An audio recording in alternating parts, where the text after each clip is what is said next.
This is America, y'all. This is what happens when you're a black male who decides to defend himself because in the United States of America, the law is whatever is convenient for white people at the time. The price of freedom is death. We're coming to get our check. Welcome in, my brothers and sisters. We have much to discuss today. I'm sure you all have heard by now the breaking news. Karmelo Anthony has been found guilty of murder. And this is disappointing news, but this is not surprising news.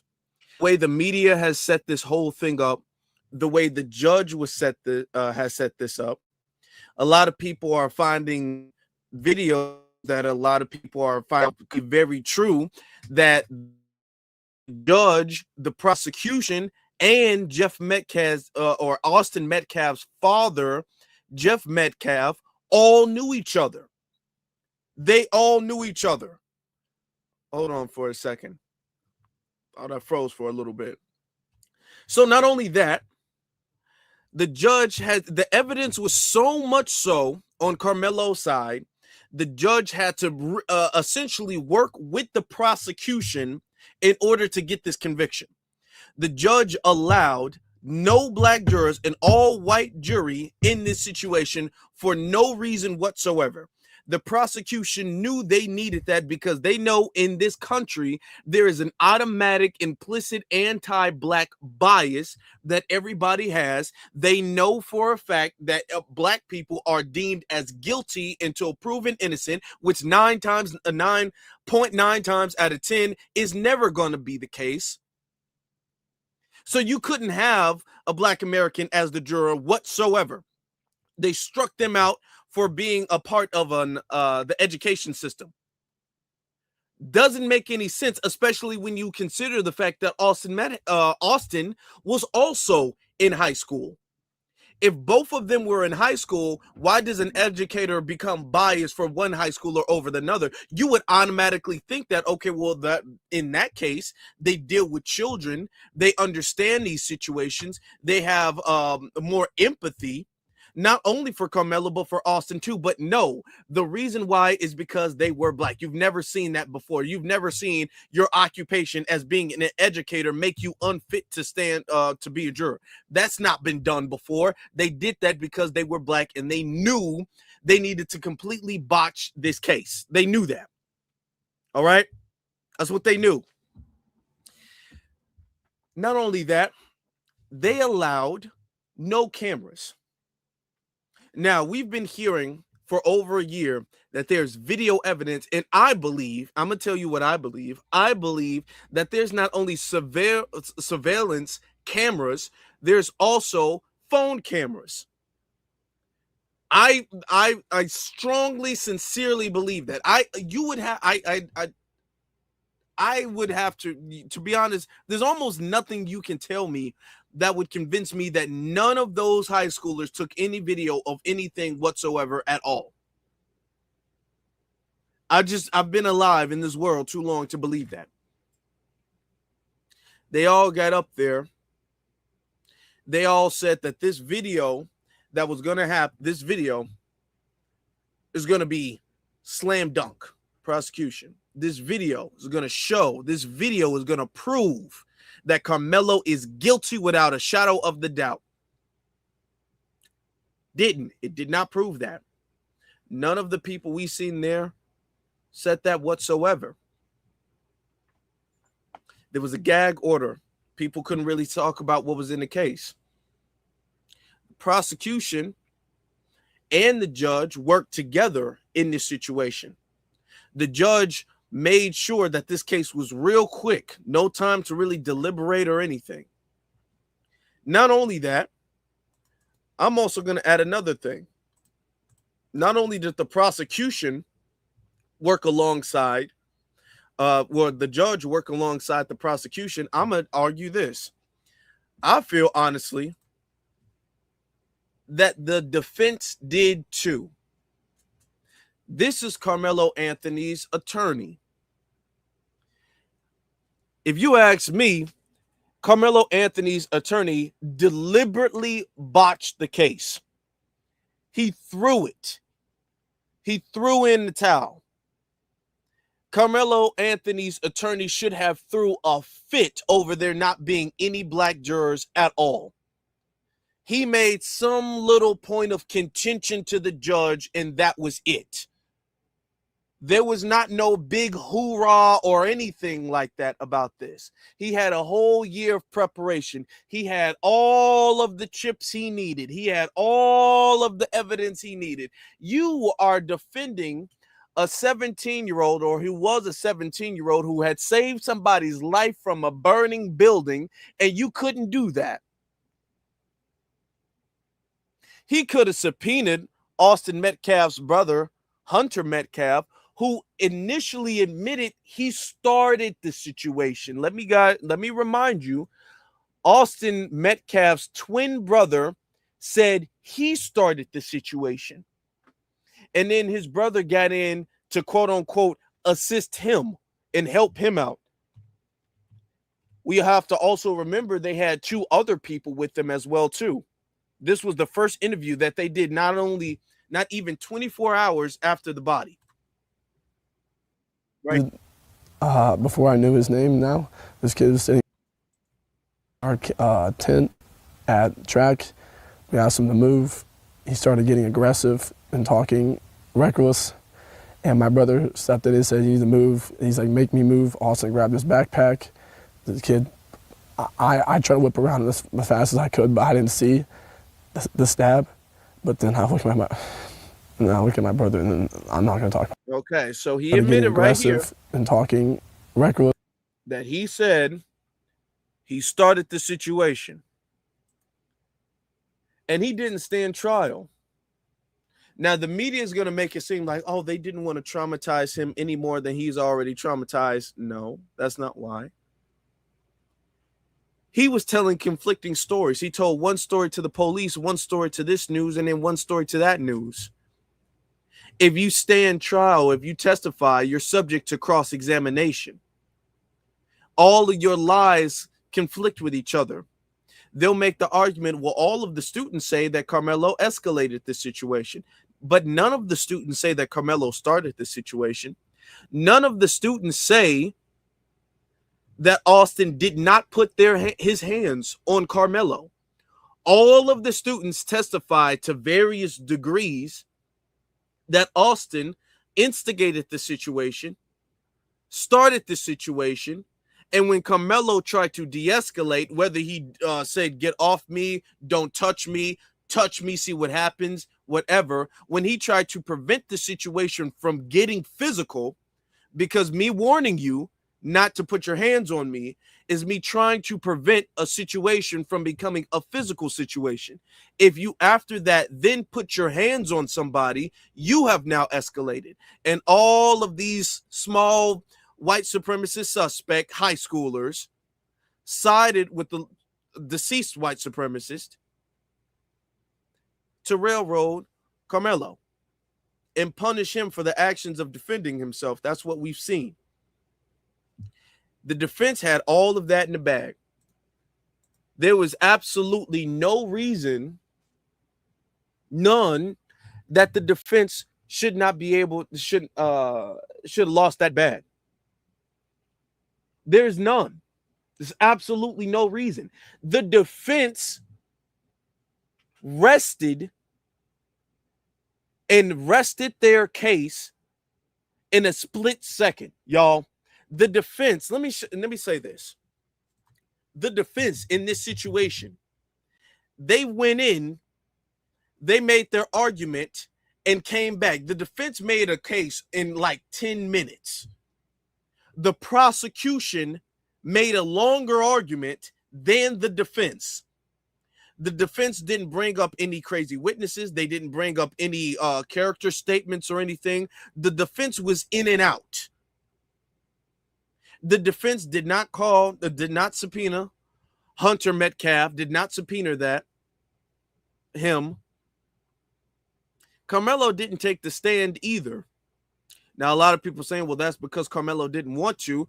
Is it because Karmelo didn't want to, or is it because Karmelo was not advised to? Because that could have been a very, very, very positive turnout for the defense. If Austin's brother, Hunter, did not take the stand and Karmelo actually did take the stand. But that didn't happen. I think that didn't happen, honestly, because his defense advised him not to take the stand. His defense was deliberately trying to work with the prosecution and the judge. You can't convince me otherwise. I'm not a lawyer at all, and I could have done a better job given the evidence, and I'm not even seeing what all the evidence is. Just from what I'm hearing, the defense did terrible. And I want you guys to understand that this is not something new. Every single time you're in the court system, the justice system, you have a prosecution or defense, regardless. If they are representing a black person, they don't know what to do. They are inept. They are incompetent. If they're a prosecution, they can't prosecute to save their life. Okay, let me remind you, not even a month ago, we had this guy chase a 14-year-old a football field and a half down and shot him in the back, and the prosecution couldn't prosecute him. The prosecution couldn't get him. It doesn't matter if the kid had a gun or not. He was running away, and the prosecution still couldn't get him.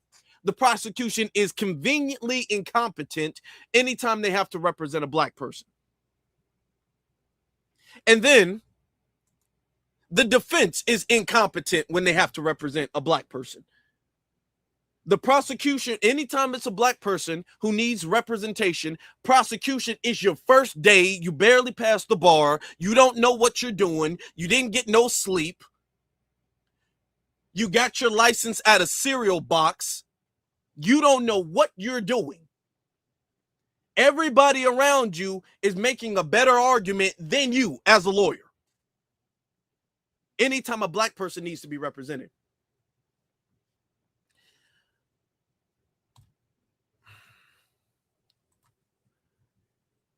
The media has framed this also as and I'm not talking about just the right media, Fox News, which has been all over this case. I'm talking about the left media. I want you guys to see this. This comes from the Associated Press by CNN.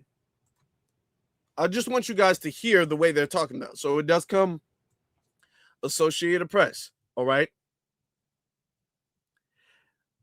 It says the Texas teenager who fatally stabbed a 17-year-old track athlete from a rival team during a competition was convicted of murder Tuesday in a trial that drew attention far beyond the booming Dallas suburb where the two students attended different high schools.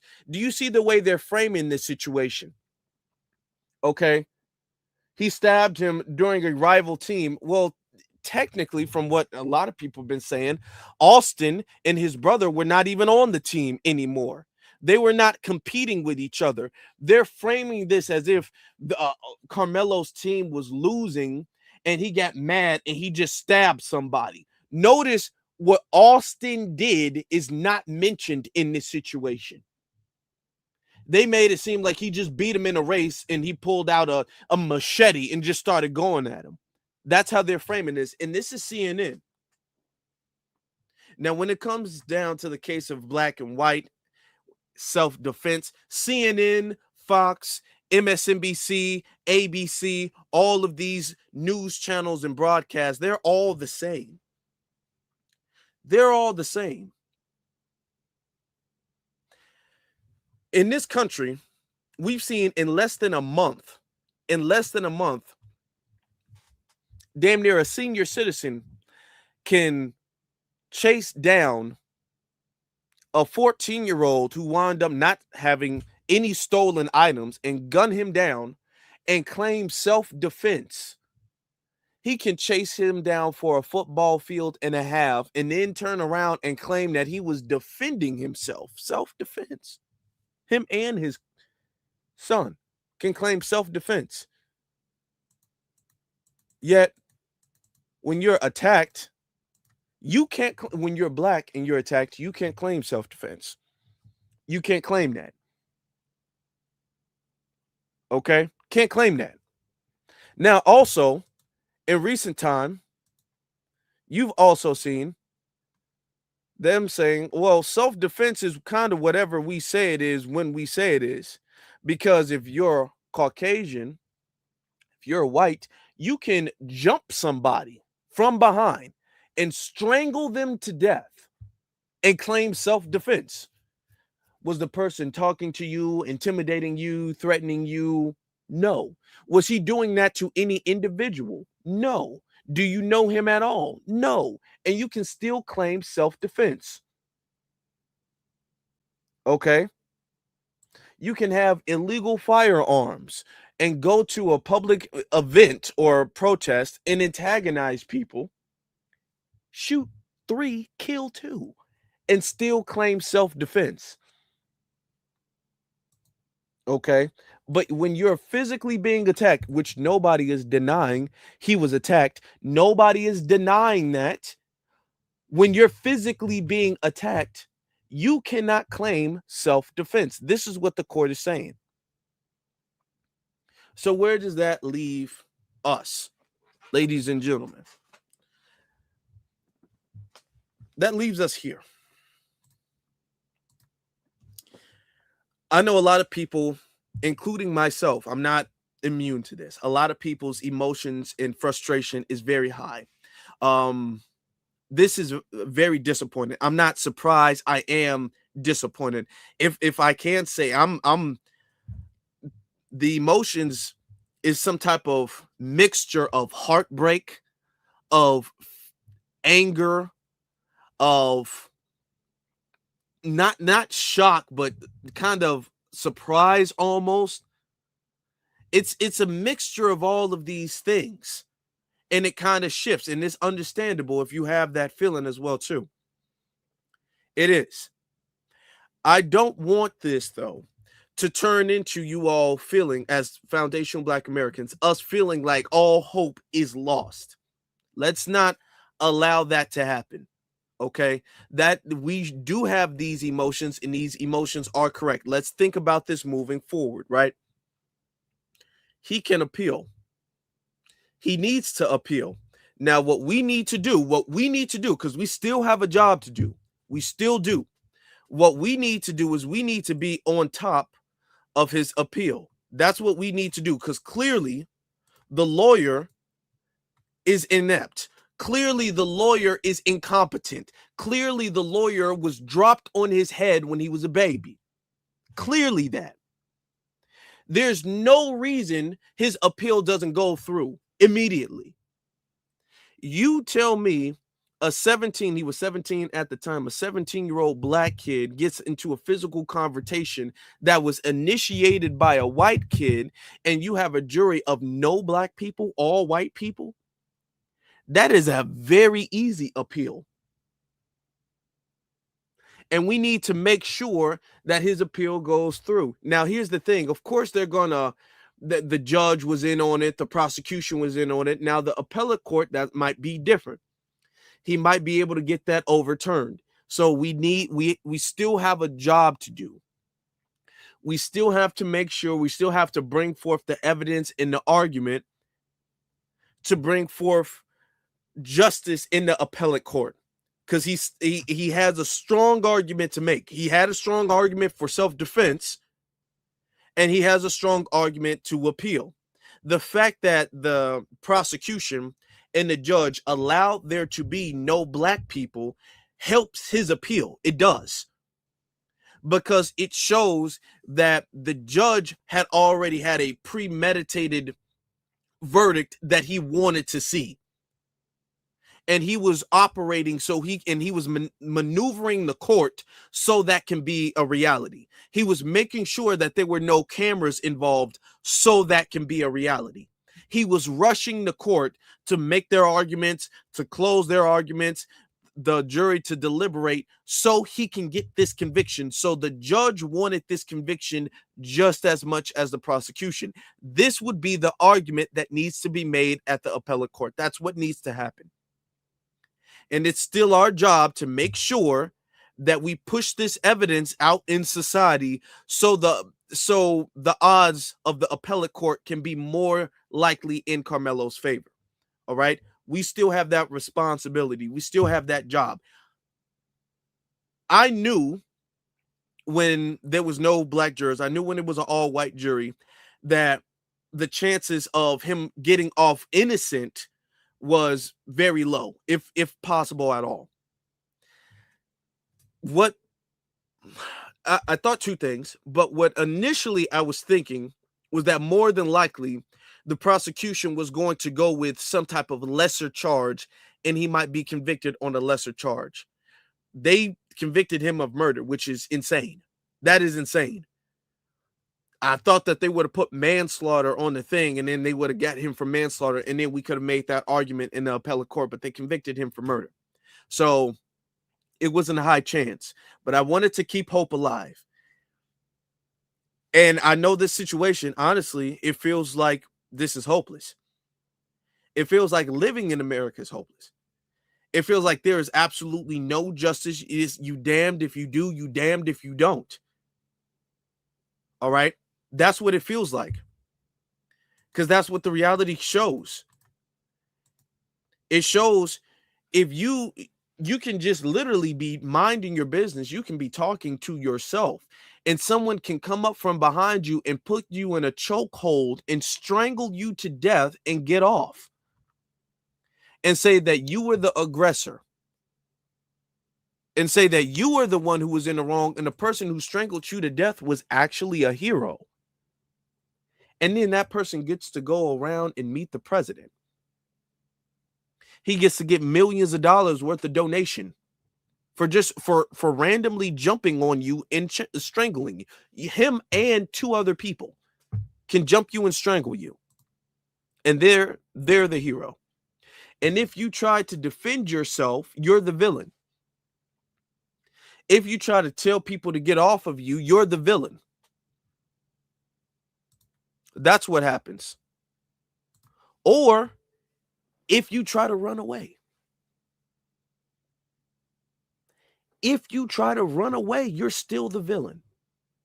You're still in the wrong. If you're black in this country, you are just going to be in the wrong. You can't stand there and not be in the wrong. You can't fight back and not be in the wrong. And you can't run away and not be in the wrong. You will always be in the wrong. There is no justice. This country is rooted in white supremacy, the system of white supremacy. So the laws and the rules are whatever they say it is at the time they say it. That's what they show. Now, I want to add you all this, though. Before you feel defeated, let me warn the system this. This case is you all cutting your nose to spite your face. That's what you guys are doing. Because this case was very important.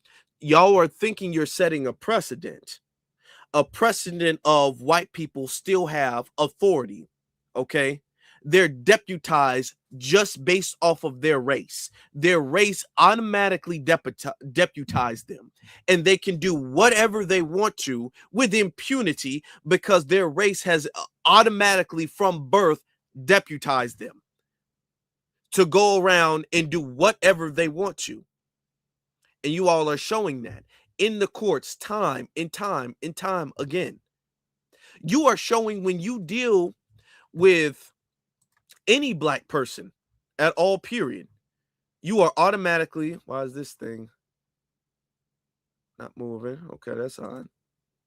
You are automatically deputized. You can be Asian, you can be deputized, you can be Hispanic, you can be deputized. If a black person, if you're dealing with a black person, you are deputized. If a black person defends themselves, they are criminal. That's what they're showing you. That's what they're proving to you. This is cutting your nose to spite your face, because this is not going to be accepted. This is not going to be tolerated. This is not something that people are just going to accept and live with and cope with. You have a lot of white supremacists online celebrating, popping champagnes, going to a Klan rally and celebrating, and, you know, having relations with their cousins and sisters and brothers and fathers and mothers and things like that. Oh, they're celebrating. It's a whole family reunion going on over there, and they're having a big orgy. Okay, they're celebrating this. Thing is, though, they think that this is going to be a return to the status quo.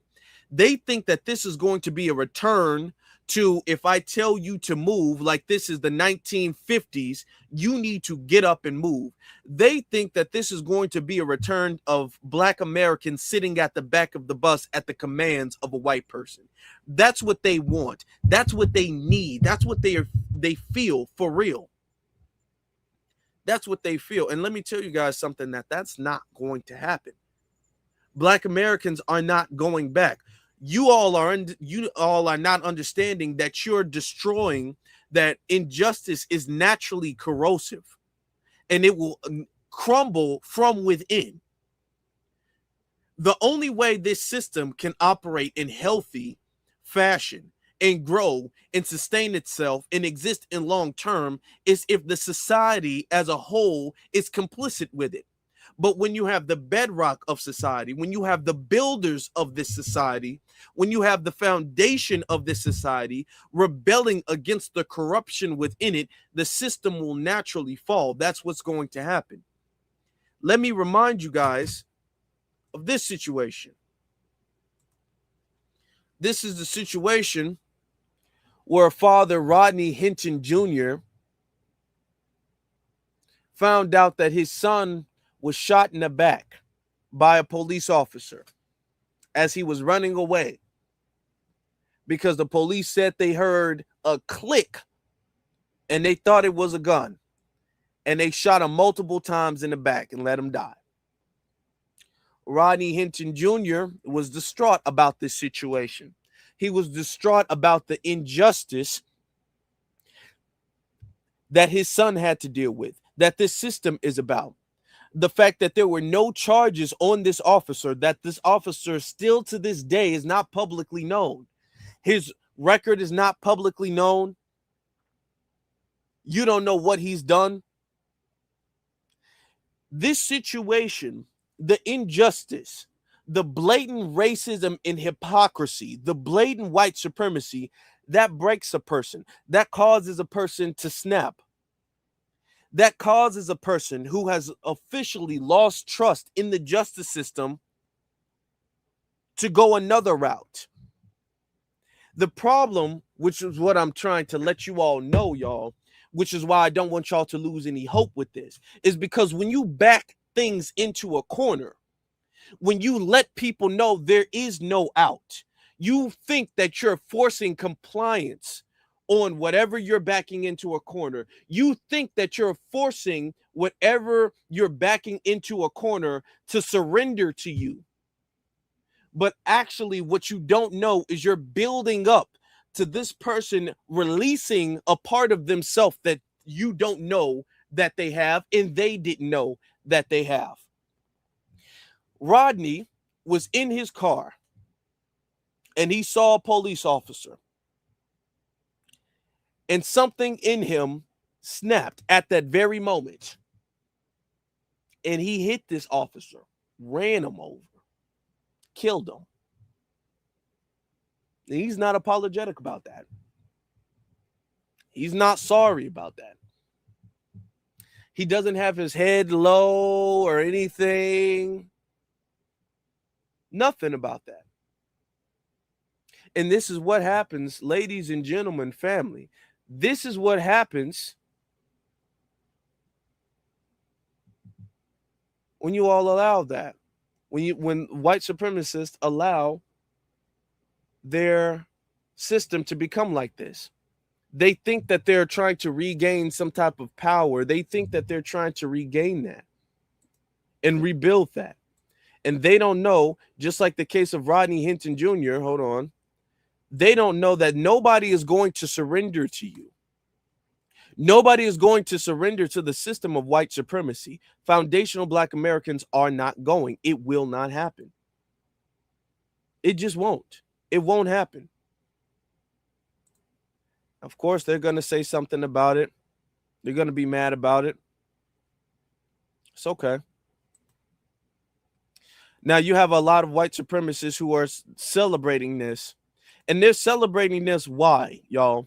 They're celebrating this because they're desperate. They're desperate. They need Black people to feel defeated. They need that. Okay?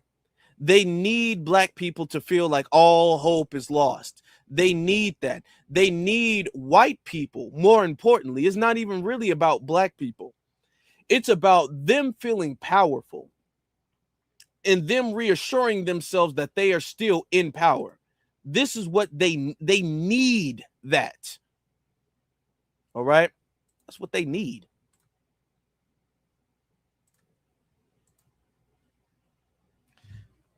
Tell you something. Y'all can try, and this is hard to say what I want to say because I want to say very different things. So it's very difficult to say what I want to say, what I want to be said in this situation.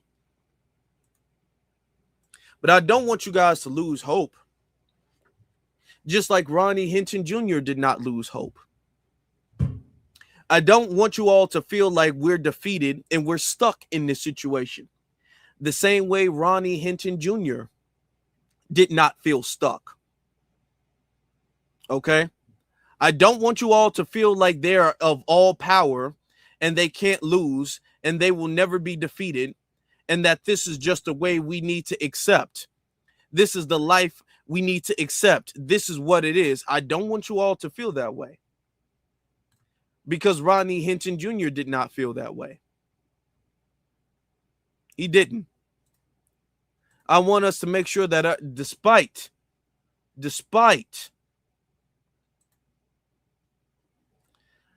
situation we're going through, I want us to understand. Hold on.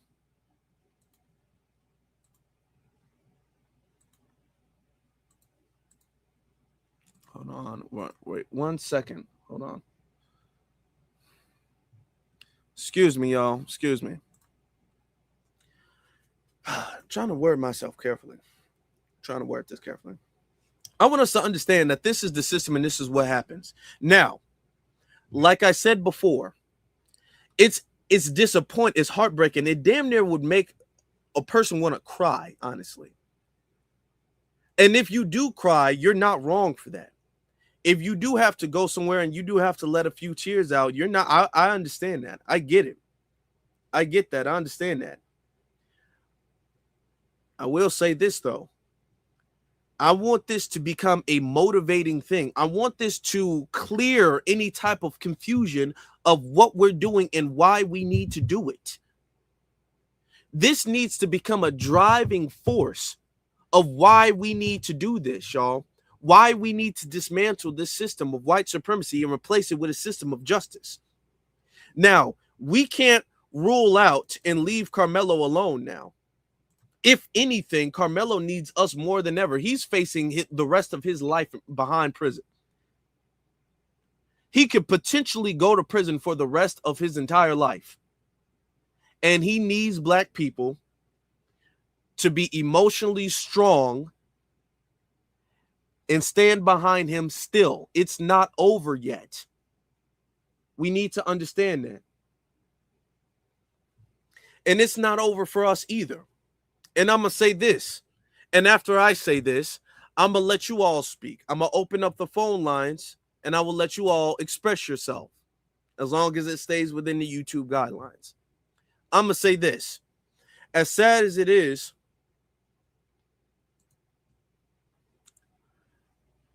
for Karmelo, Karmelo is alive. Karmelo is breathing. And Karmelo will be alive tomorrow and the next day, God willing, and the next day. That can't be said for the other person. It is better for Karmelo to be alive and him fight in the appellate court than for him to be jumped,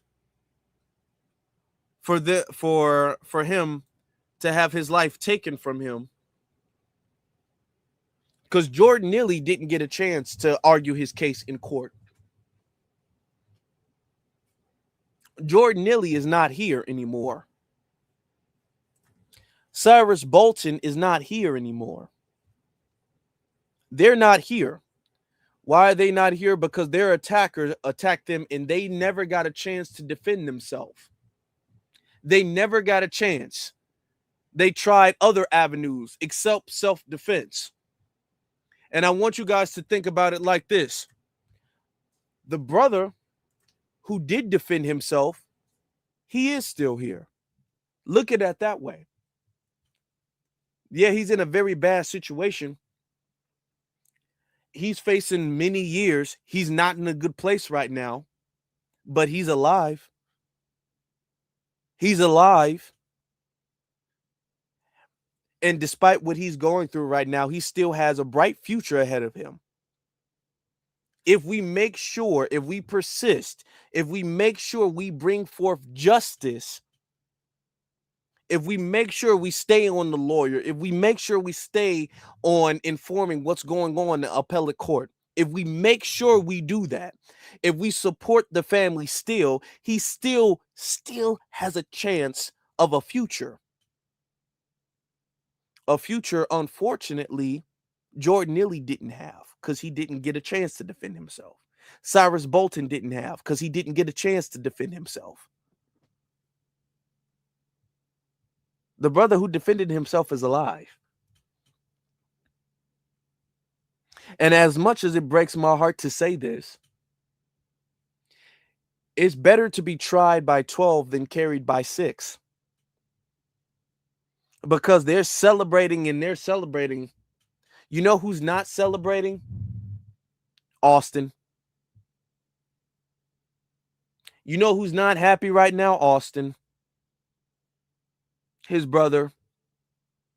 His brother who started a situation and started a fight that got his twin killed. That's who's not celebrating. They think that there's some type of relief. He has to grow the rest of his life knowing that he started an altercation with a black man that got his brother killed. I'm not trying to be funny. I'm not trying to make fun of the situation. I'm trying to give you guys a different perspective. He started an altercation with a black man, and that black man said this is not the 1940s. This ain't the 1960s. This is 2025.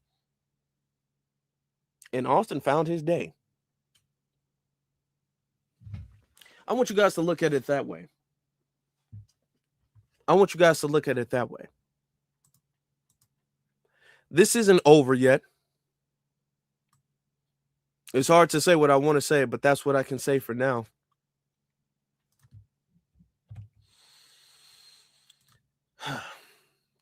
Let me open up these phone lines. Let you guys weigh in. I will say YouTube, of course, is going to be monitoring what we do and what we say. So I need everybody to be, careful with how they word things.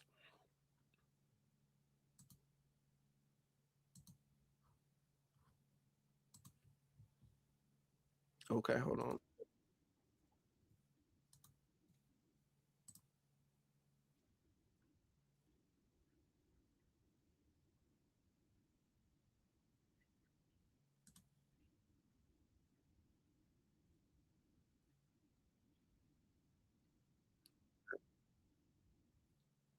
Okay, hold on.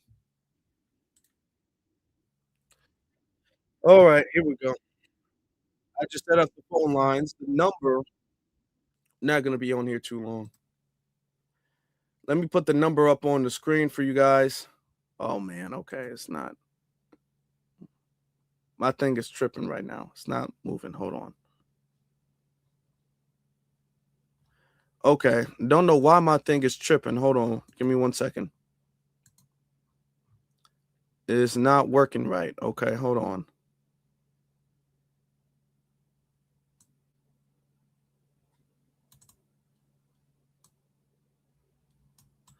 Okay. Don't know why it's not working right. Don't know why.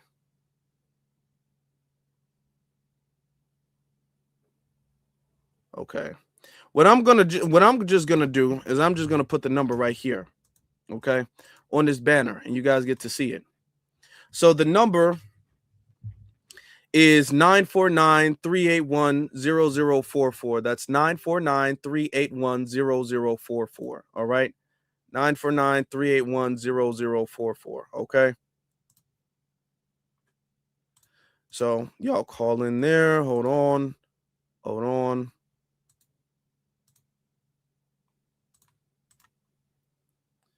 Okay, hold on.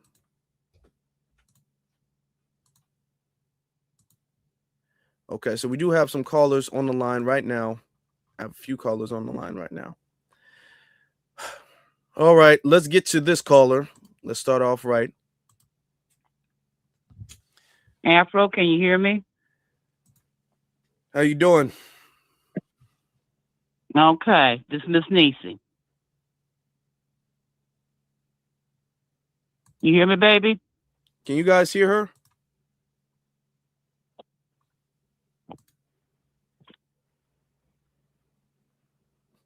Hello? I'm hearing it. Y'all hear her? I'm hearing the can't hear delay. her. Can you hear me? Okay, I don't know why I can't hear you for whatever reason, but go ahead. I asked only this thing for you tonight on this live, Afro. You get any troll calls, forget listening.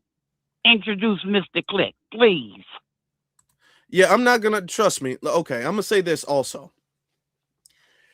They're in a very celebratory mode. I want the audience to know that. I want the family to know that they're gonna celebrate. What they want is they want to see Black people feel defeated. That's what they want. So they're gonna go around, they're gonna troll, they're gonna be like, ha ha, I told you so.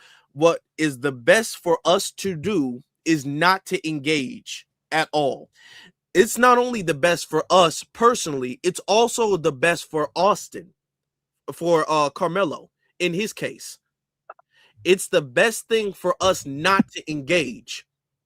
Why is it the best thing for us not to engage? Is the best thing for us not to engage because it will show clearly that it has been the dominant society who has racialized this situation and are blinded by white supremacy and not able to see justice. And it will be very clear and apparent to the appellate court of that. So it's in our very best interest not to engage any white supremacists, not to try to go back and forth with trolls, not to hear their argument. The case is over with. They don't have anything to say. They're trying to make fun of this, make fun of him, make fun of us. It's important for us even to stay away from coons, stay away from tethers, stay away from all of these people.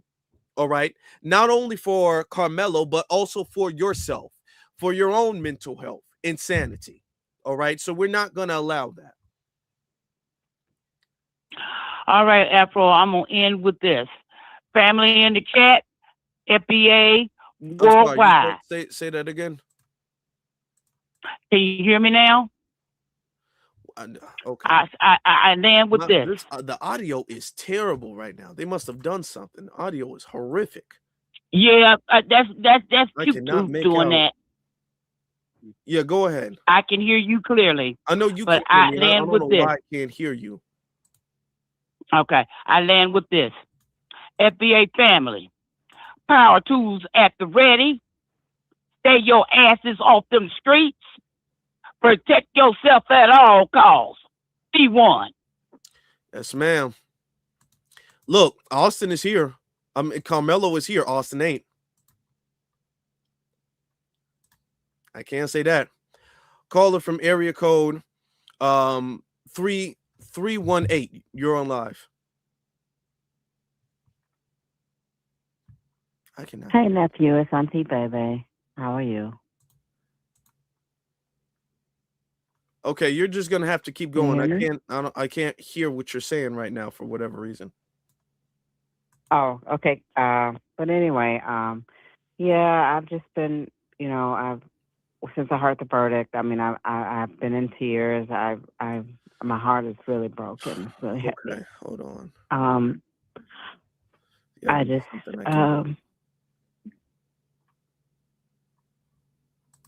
I appreciate you for going on live and I try to view things like this as just a distraction, but it's hard. And I'm so thankful for you, Tariq, and the FBA family. And I just know that it's the fight is just gonna continue. But right now, I must admit, my heart is broken. My family, my mom's 8 years old. Our heart is broken, and we're just devastated. But just keep doing what you're doing, and I just hope that I just appreciate you for going online and just just giving us a voice and just continuing to give us hope. And I'll let my plane there. Thank you. Well, thank you.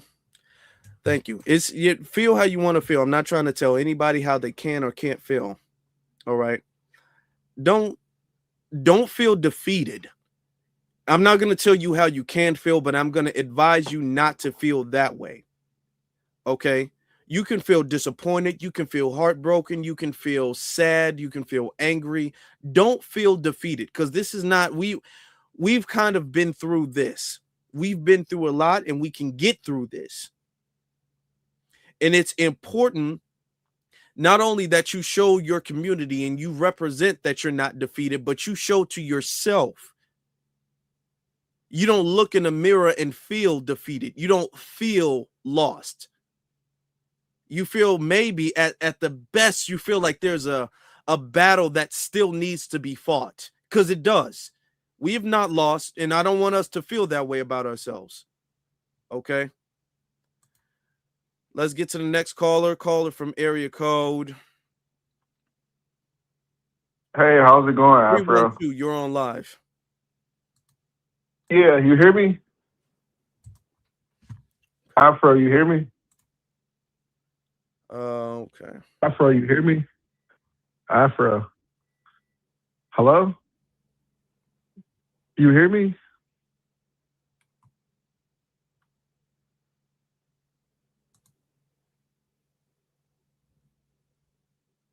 Afro, you hear me? Hello? I cannot hear anything. I cannot hear anything. Okay, this is something else. I hear me talking through the live, so.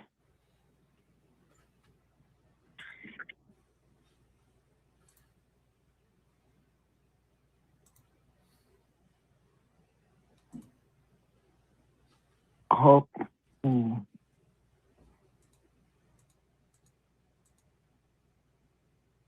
Hello?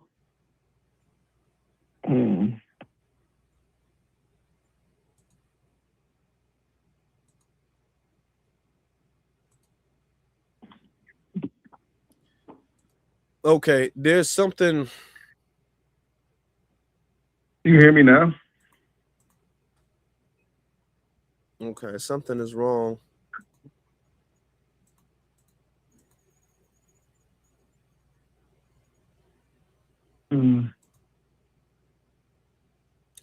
Okay.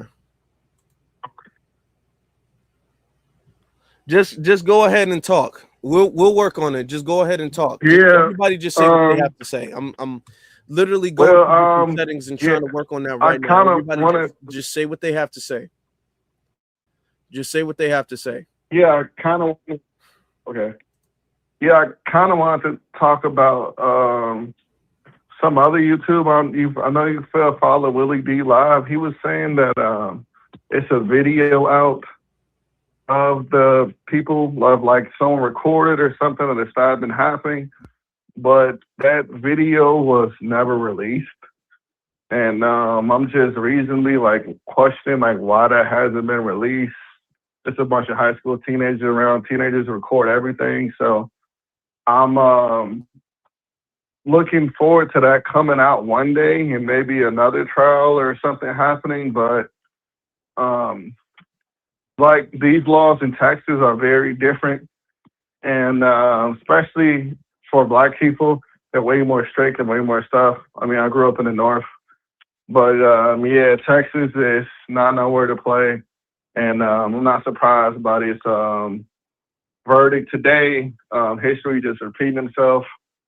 The Black male incarceration rates or whatever have it, it's been biased since forever. But thank you, like what you're doing.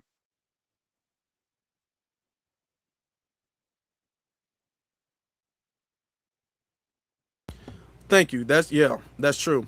And the reason why they didn't release, let's be honest, if the evidence showed Karmelo being guilty, if it really did genuinely prove Karmelo was guilty, they would have televised that. They would have left no doubt, no speculation. There would have been nothing that they would have allowed not to be televised. They would have bragged about it. They would have said he's guilty. They would have showed the evidence. The video would have gotten leaked if it does prove or did prove he was guilty. The reason why everything was so hush-hush is because he's not. That's why. But yeah, this is history repeating itself. But the thing is that the result does not have to be that. It doesn't. We don't have to accept this, and we shouldn't accept this. All right. Let's get to the next caller. I'm working on the audio, y'all, but y'all just call in, say your name, and then go ahead. Caller from area code 929. It's VX. I came up here to give some encouragement and also to set some decorum. I understand that we're upset, but let's protect the integrity of the lives and code of those veiled threats, please, outright. Also, we are trying to get an anti-HATE bill, so we can't go around just saying start certain HATE against other groups, even though we know how we feel. This is history repeating itself, and we've been through this, and sadly, we have to go through it again. Also, I'm trying to get Afro Lead to turn on subscriber only mode because shout out to Miss Nisi, she is getting them, knocking them out the box, right? Just, but it's annoying. So everybody comment to Afro to please turn on subscribers only mode. Hold your cuss words and kind of code the way you're gonna be smoking that pack tonight. Get it? I love us for real. I'm gonna land there. Have a great live, Afro. Thank you. I've been actually trying to turn subscribers only mode on like damn near since we started.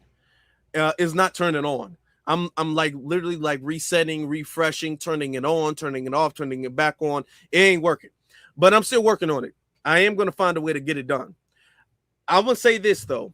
What BX said, shout out to BX. What BX said was correct. Us being emotional right now, even if we feel this way, feeling a way and then saying it is different. We have a job to do. We got a hate crime bill to go grab. Okay? We need to make sure that there are no situations like this in the future. We still have a job to do. We cannot throw that away because we feel some type of way right now. This case isn't even fully over yet. If we go out there and do that, that's going to hurt us in the future. We're not white supremacists. We don't cut our nose to spite our face. And we shouldn't do that now. I get it. I do. I understand. And I don't think you're wrong for feeling that way. And I think I know what y'all feel. Because some of those thoughts that I'm not going to say right now was going through my head. However, you didn't see me say it, and you won't see me say it. Okay? You have to restrict yourself for the sake of the greater good, for the sake of yourself, and then for the sake of the greater good, y'all. And anybody who doesn't, to be honest with you, at this point in time, needs to be looked at almost as if they're a suspect. Anybody who's deliberately saying things, blatant things that's going to hurt the movement, that's going to hurt the cause, if you ask me, are showing kind of agent provocateur behavior. From this point forward, anybody doing any of that stuff, anybody trying to entice, antagonize, anybody who's trying to do that is showing agent provocateur behavior the same way they were doing in the Black Panther Party. We have to remember in the Black Panther Party, that's what they were doing. Do you understand how Malcolm X got killed? Malcolm X got killed because there was a federal agent who was sent to spy on him. And he had Malcolm X's security team arrested. How he got them arrested was by enticing and encouraging them to go out and commit crimes. He was planning and plotting to get them arrested by saying, we need to do this and we need to stick it to them and stick it to them. They got arrested. He didn't. Malcolm didn't have any security that day. We have to understand, when you know better, you do better. We can't let our emotions ruin the mission. So that we have to remember that. Let's get to the next caller from area code 469. You're on live. Hey, how's it going, Afro Elite? This is Thomas calling from McKinney. I live right here in McKinney, man, where everything went down. I just want to let people know, man, that I live right up the street from the courthouse, man. I'm always going to. There's a lot of black folks stay in this area, man. So when they did what they did by taking those black women off the jury, I knew that the fix was in. And I've been to that courthouse several times, you know, doing jury duty, and so what they do, man, and what people got to understand is that the fight is don't never tell your children that they can't protect themselves, that they can't defend themselves. And yeah, this is really a prime example of we live in a country with two justice systems, and we know this country is always going to have two justice systems. But what we got to understand is that when we go out in this world, protect yourself no matter what cost. Because I'd rather come home. I would for my child to come home or go to prison if we have to, protecting themselves from these demons, man.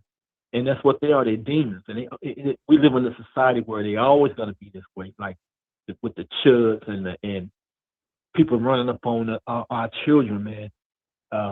I tell my children all the time, man, come home, because you know we got the law out here where you don't have to have a license to carry. So all my boys got guns, and I tell them all the time. I said, you have to defend yourself.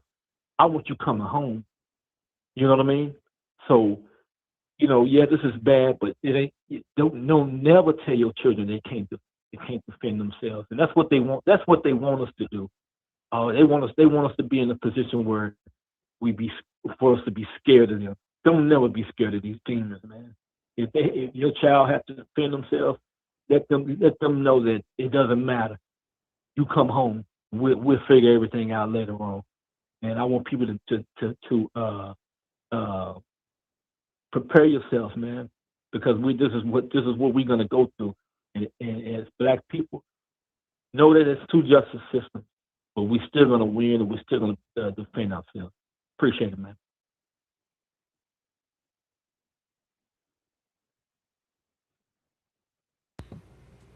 That's true, brother. Thank you.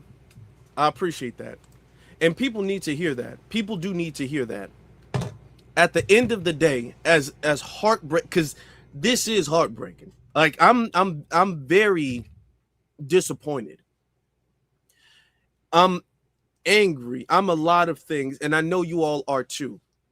I know their parents are too.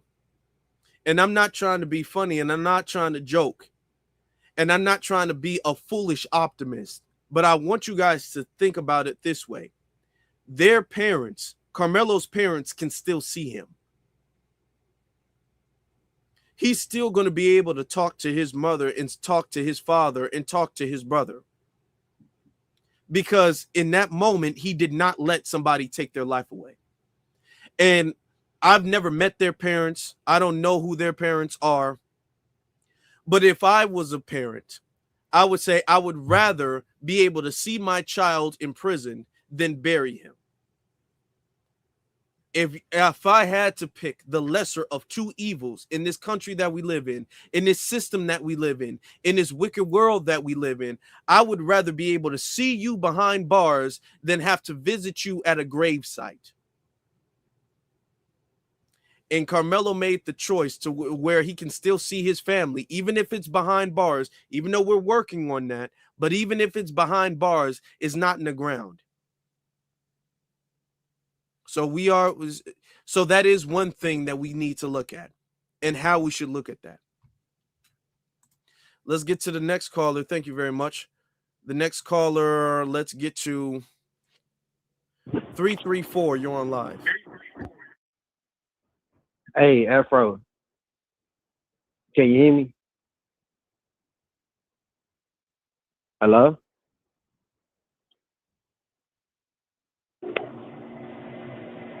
Yo, Yeah, Afro, I can hear me? you guys. Y'all just go ahead. Yeah. I can hear Okay. y'all. I don't know what's going on. But yeah, just go ahead and talk. Go ahead. Okay. Go ahead. Okay, my name is John. I'm from Alabama. I've been watching your channel for quite some time. I love the work that you do, and I want you to keep doing it because we need people like you in the community to keep us on the right path and keep us focused. To be honest, I'm really not surprised about the verdict.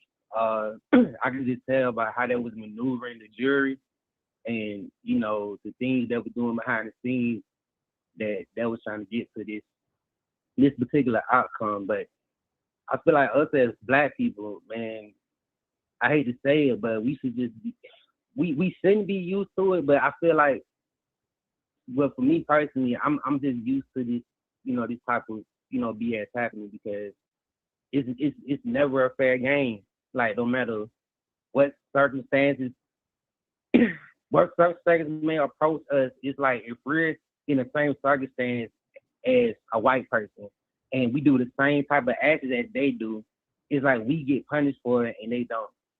And it's kind of puzzling to me because even with the case going on, it's people on the line saying that it wasn't an all-white jury. And it's like they literally said that it was an all-white jury. They showed pictures of them. And it was not one Black person on there. And then I don't see how these people who claim that this systemic racism doesn't exist, they can see that visually and still be like, oh, the system just working how it's supposed to. Which is technically they'll be right. They're not wrong, but it's corrupted. And the thing is, I don't understand how people because what people like to do is kind of like to gaslight us like we're stupid. Because they love to say that we don't care about our own when it comes to quote unquote Black on Black crime, right? And the thing about that is that could be no further than the truth. It's always been stop the violence marches and rallies all across in the Black community, but the media never covered it though. So it's like if these people really cared about what's going on in the community, they'll see that you got Black people saying that they need to do away with all these crimes going on, killing our kids and stuff. So I don't know what this notion is that Black people just okay with our community being messed up, but we're not. But my get back to my point, it's an uphill battle. We got to stay strong. I'm hoping for an appeal to come through. I hope that his family have enough financial means to get them another lawyer because the lawyer they got ain't worth a quarter. I don't see how he could fumble that case. They look like such an easy bag, especially for a defense attorney. It's like, and then I don't understand how it can be a mistrial. I mean, those people on the jury are not Karmelo Anthony's peers whatsoever. They're not his peers. Even when it comes to age, like these people on the jury look old enough to be his dad or mom or probably grandma. You know what I'm saying? That's not his peers. And I don't see how people can look at that and say and think that that's how the system's supposed to be. But I ain't gonna keep you long, man. It's just, you know, we got to do something. And it got to be more than just voting. This is one thing I'm gonna say about this. It got to be more than going through a ballot and putting in a piece of paper on a ballot talking about which party. That shit, that stuff. It got to be more action behind that because we've been doing that since we have closely got the right to do it and nothing has changed. We got to come with a better solution along with that that's going to, you know, inhibit us more influence to where we can get what we want when the election comes. But that's my final note on that. I'm about to go ahead and let you get another call in and appreciate the good work you're doing, brother. Thank you. Let me also add to this, y'all. Let me add this.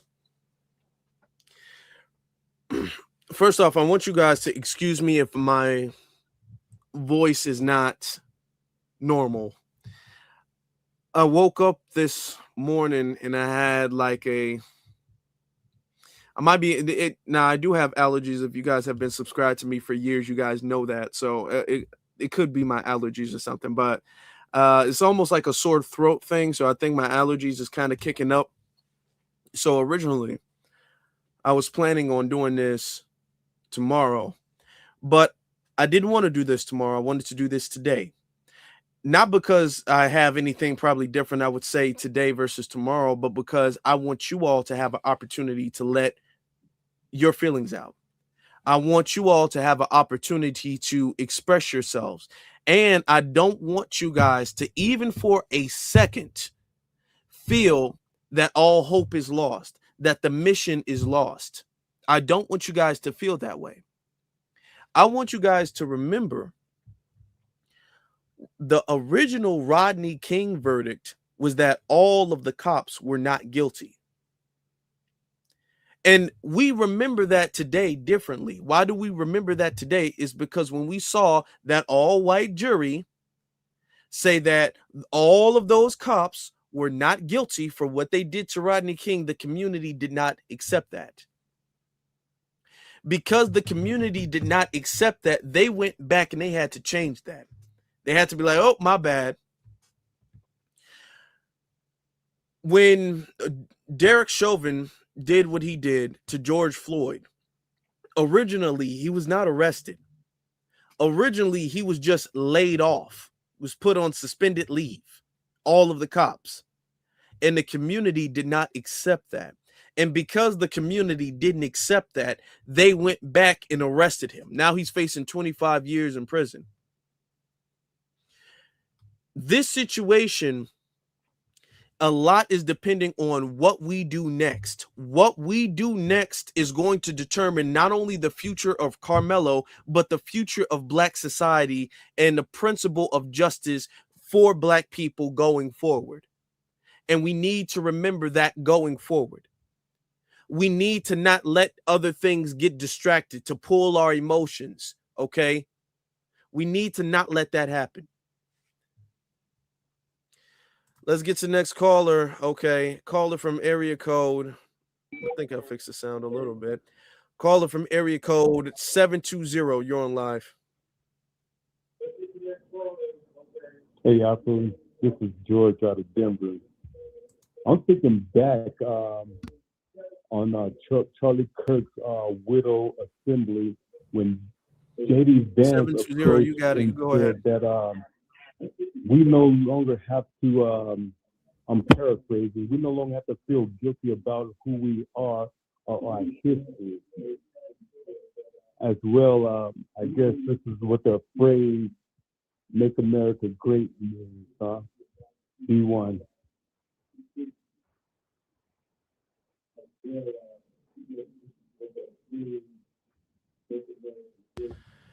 Black first to you, brother. Thank you very much for that.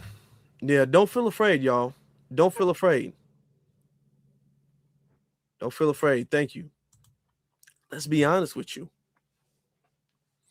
If anything, this should make them feel afraid.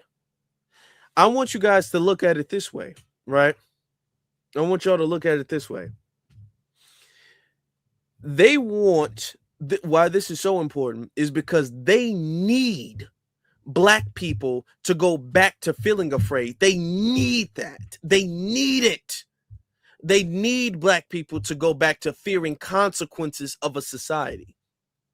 And I'm going to remind you guys again that what they're doing is they're cutting their nose to spite their face, because now you see Black people who don't fear these consequences. You're going to eventually run in, you're going to create a condition, you're going to create a people who are rejecting consequences of injustice, because they're not really consequences of injustice. This is really back to us being considered property, less than human. And you're never going to revert foundational Black Americans into that mentality. It won't go back. It will change, it won't go back. Now, you all are proving that you guys did not change for the better. So that's your mistake. And they will learn. That's a very costly mistake that they will learn from. Let's get to the next caller. Caller from area code 310. You're on live. Blessings upon blessings and good points about Rodney King and Chauvin, Afro. B1. Prayers and blessings to Karmelo Anthony and his family, and he needs to seek an appeal. Dear FBA, we need to form our own permanent interest party. Expect to be inundated with trauma media, aka dog whistle politics, and coded racial appeals leading up to the 2026 midterm elections. This is a pattern they use to corral the Black votes with fear-mongering tactics. Here's how to achieve effective results.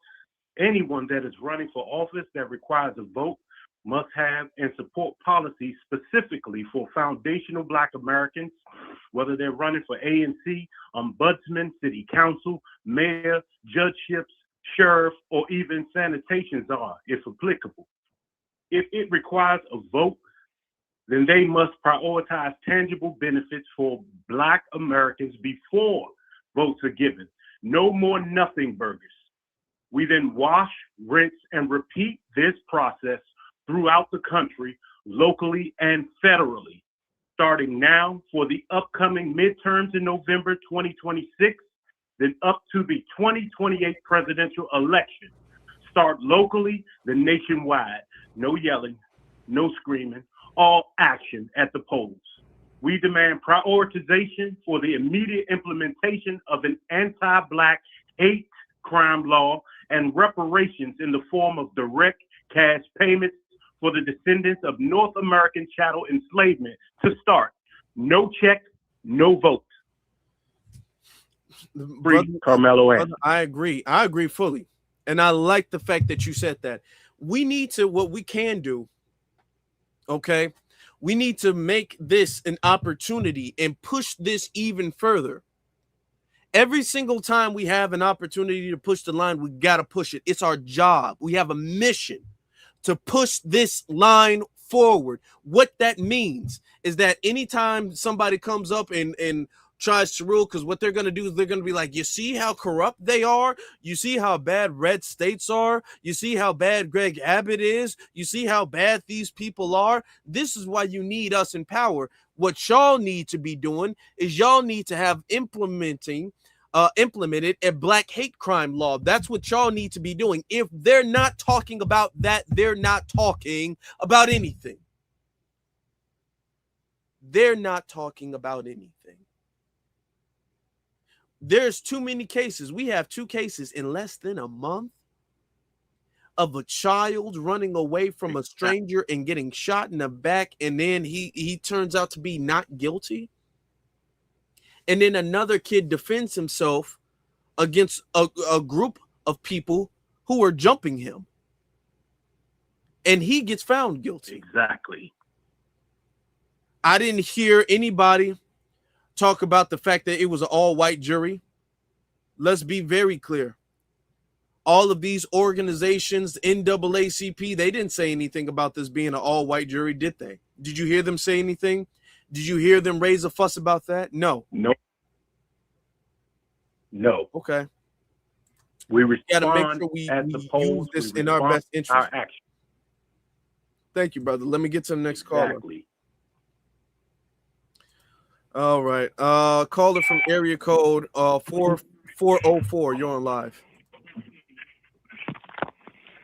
Good evening, Afro and chat. This is Reparations Nations calling from straight from the deck out of ATL. I just want to say one thing. We've all been talking about it pretty much through this entire case, and for the last, God knows, 10, 20 years, whatever of our lives, since white supremacy found us.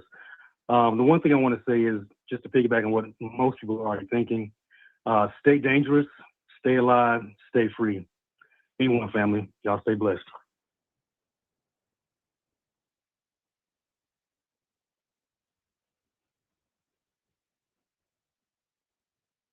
Karmelo is alive, y'all. If that's the best I can tell you, I can tell you that. If they give him the absolute maximum in the worst case scenario, he is alive. He is alive. And no matter how you look at it, no matter how you put it, that's better than him not being alive. He is alive. And that's more that can be said for the other person. Caller from area code 313. You're on live.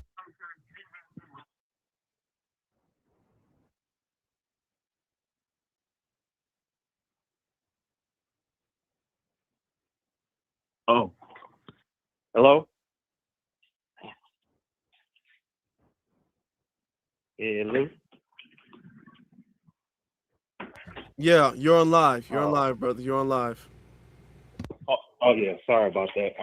Basically, I'm gonna keep it short and sweet. I'm angry more at the fact because, like you said, it's been happening. We've been going through this for going on 500 years now, so it's nothing new under the sun when it comes to the laws of white supremacy. It doesn't make me scared; it just makes me more prepared to defend myself, because at the end of the day, I still have to make it home and see my family, even though it's just me and my mother. But other people are not so lucky, depending on their living situations, especially as a black man or woman in America. So I just want to say respect to you and Tariq Nasheed, and I'll be following the case along with y'all and making sure that brother gets free. And be one, and salute to everybody. FBA's on.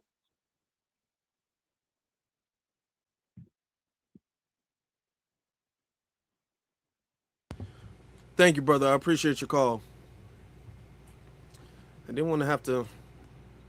Yeah. Look, I want you to see this. I want you to think about this.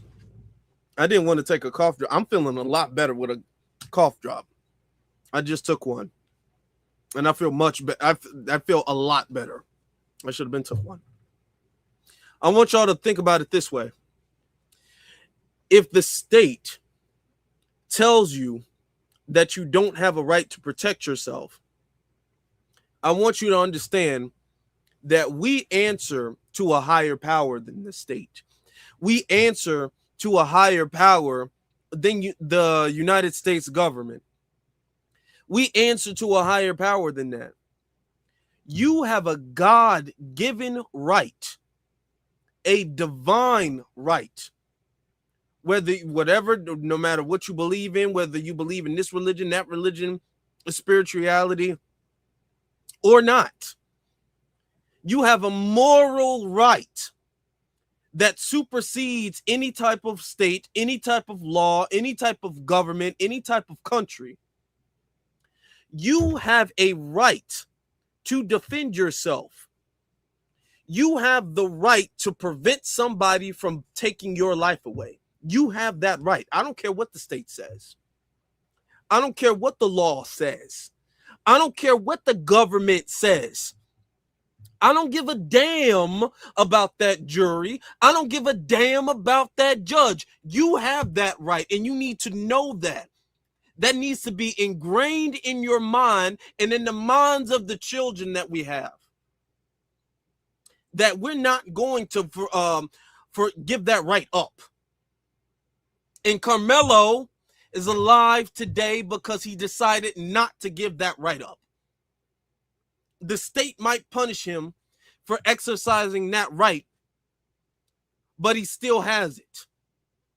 And I don't want the state punishing him for exercising his right not to be attacked to prevent you from exercising your right not to be attacked.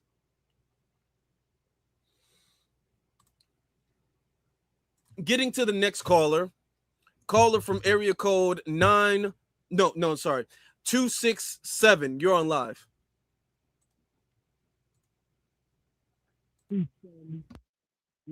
Sorry for Philly.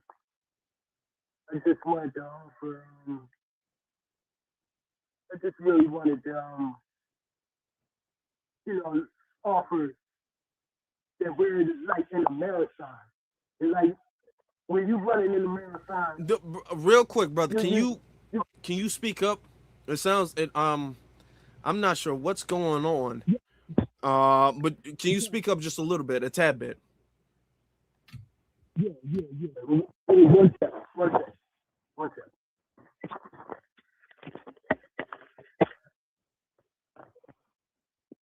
Can you hear me better? Hello? Yeah.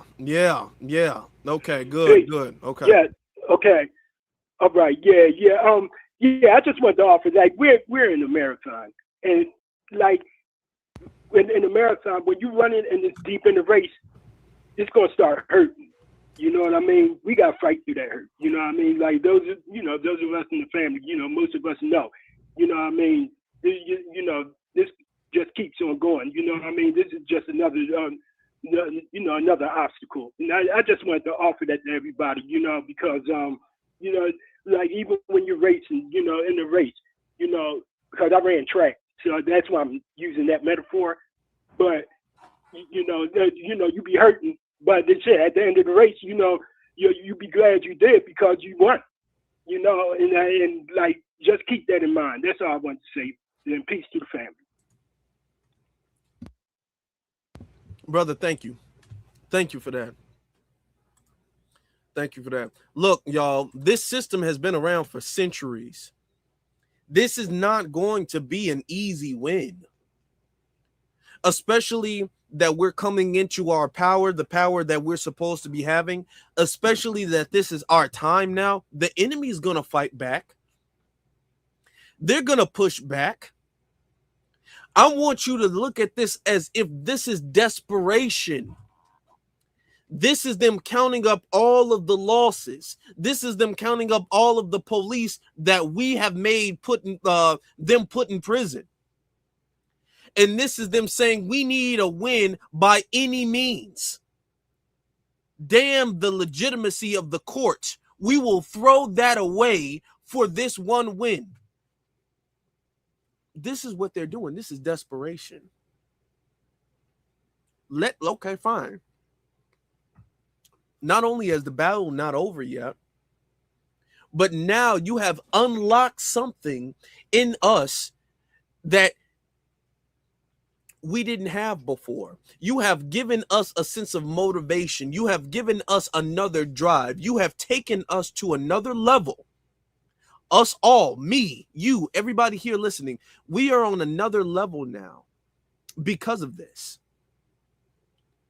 They have cut their nose to spite their face. And they're doing it out of fear and desperation. Okay. All right. Fine. This is not going to be dismantling the system of white supremacy was never going to be an overnight thing. It was never going to be an easy thing. It is something that is happening. Okay.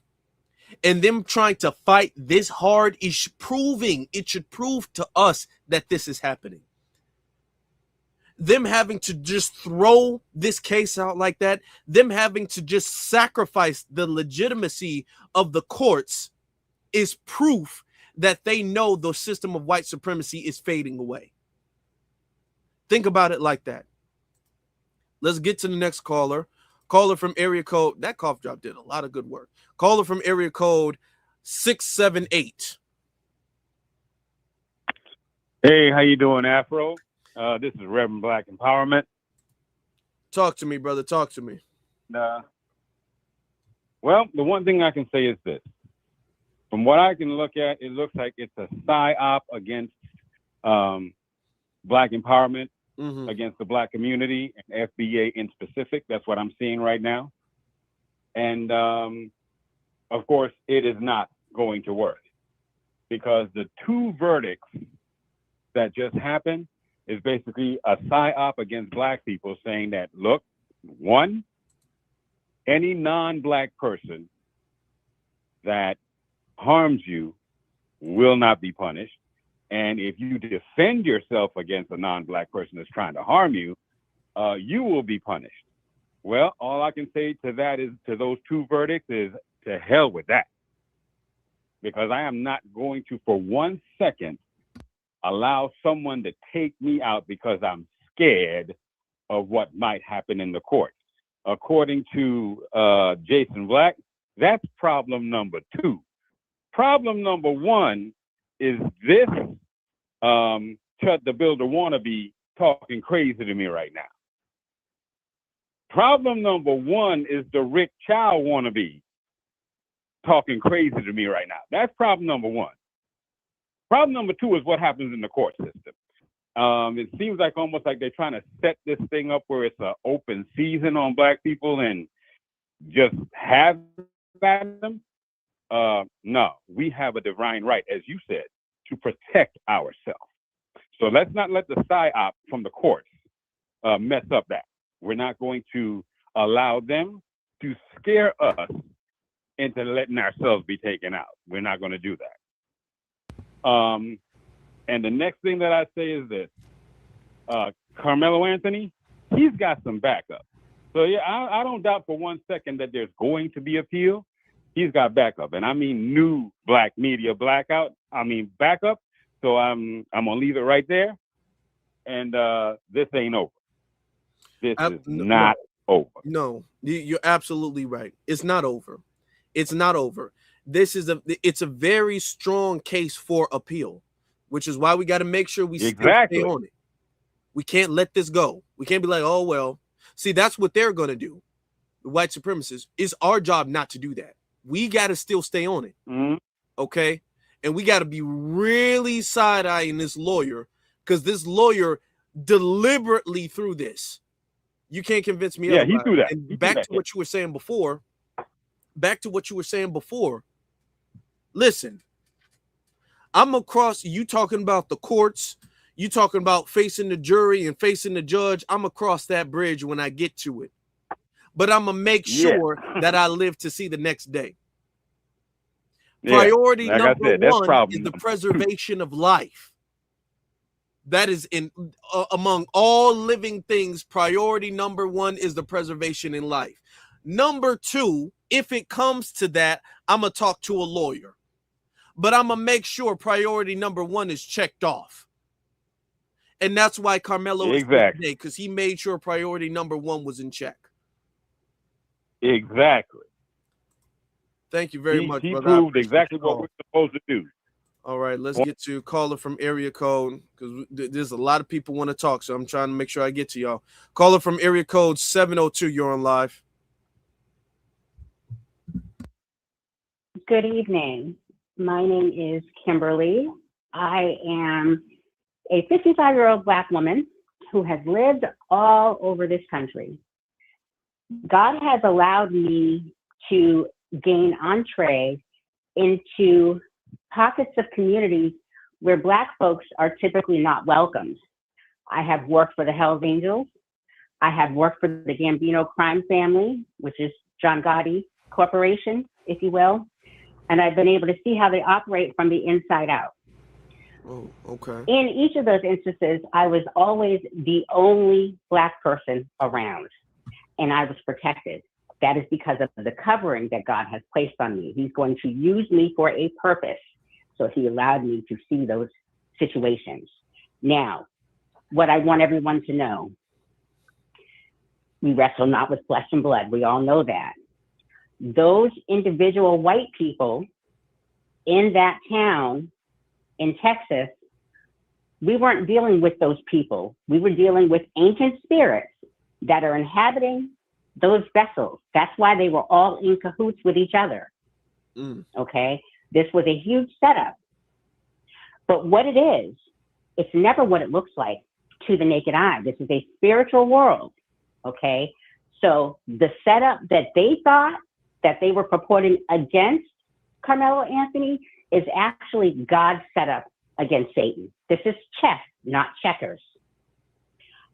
Those people in those positions of power, they absolutely overplayed their hand. If they had given Karmelo manslaughter, what is it called when it's an accidental killing? I can't think of the term. Yeah, that would be manslaughter. Second degree felony murder. Okay. It depends if on they where had you given are, him but that, typically that that might would be have stuck. manslaughter, yeah.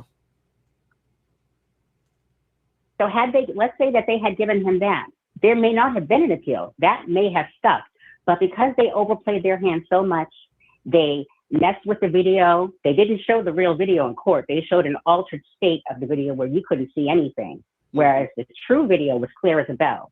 Okay? That was so obvious. By striking every single potential Black juror, so obvious. This is an easy appeal. Easy. Yes. Now, unfortunately, Karmelo may have to go into the penitentiary system for a period of time. I pray that he doesn't. I'm talking to God about it. I've asked him, please put his hedge of protection around Karmelo. If he can keep him from going in there, please do that. If he has to let him go in, maybe he can let him go into a juvenile facility or a camp. If he must go into the adult penitentiary system, that there is a moratorium placed over his life, that all Black inmates will protect him and put their own lives ahead of his, in front of his, so that no one can harm him. This is about to be a landslide, record-making, record-breaking case. Karmelo Anthony and his family, who are the quintessential, they're the Huxtables. Married, mother and father, been together for decades, good kid, almost a 4.0 average in school, 2 or 3 star athlete. This kid is Theo Huxtable. They're going to put Theo Huxtable in prison for life over a Chud the Builder, a kid who went out there looking for a Black kid to cause a problem with. So just everybody, I know it's tough, please. My heart is broken, but I know that God is doing something huge. Please continue to pray.